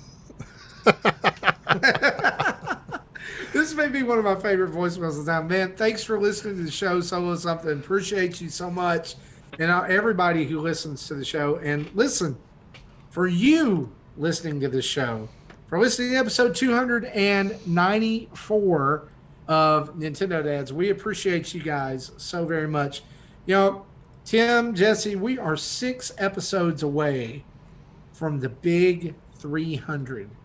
Seems like just yesterday it was 250 and then 275, and now here we are at 300.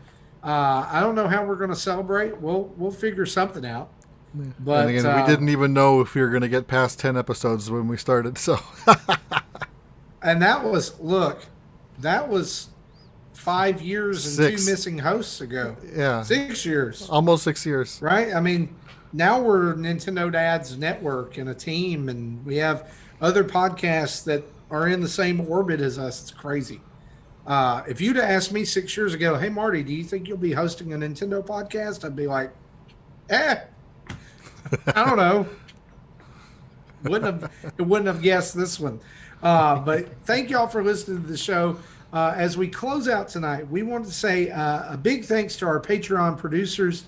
That's Chris Mears, Dave Ernsberger, and Antonio Contronio, as well as all of our patrons over at patreon.com/Nintendo Dads. Again, you can head over there right now, and for just $1, you get access to our Discord where you can come chat with us and hang out with the best community on the internet. I highly, highly recommend it. 1010 would join again. You can also head over to nintendodads.org for all of our tweets, videos, podcast episodes, and a link to go buy Nintendo Dads merch, like our brand new logo shirt, our Super Smash Dads shirt, stickers, masks, all kinds of cool things over there at nintendodads.org in our Redbubble shop. You can head over there and check that out. And then you can send us an email, like I mentioned before, at nintendodads@gmail.com, or you can call in like Solo Something and leave us a voicemail at 929-25-NDADS. That's 929-256-3237. Big thanks to OC Remix for the music used throughout the show. And I also want to say a huge thanks to all of you who went over to your podcast service of choice and left us a Some Words 5-star review last week. Not just one of you did it, lots of you did it.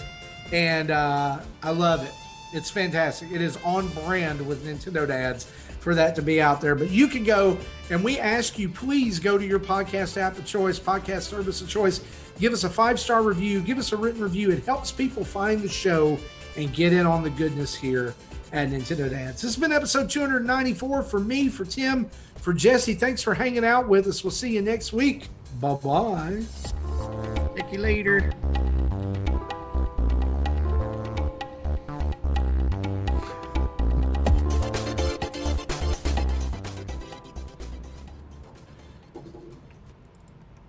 Thank you for listening to Nintendo Dads. I don't know what animal this is or what Pokemon this is,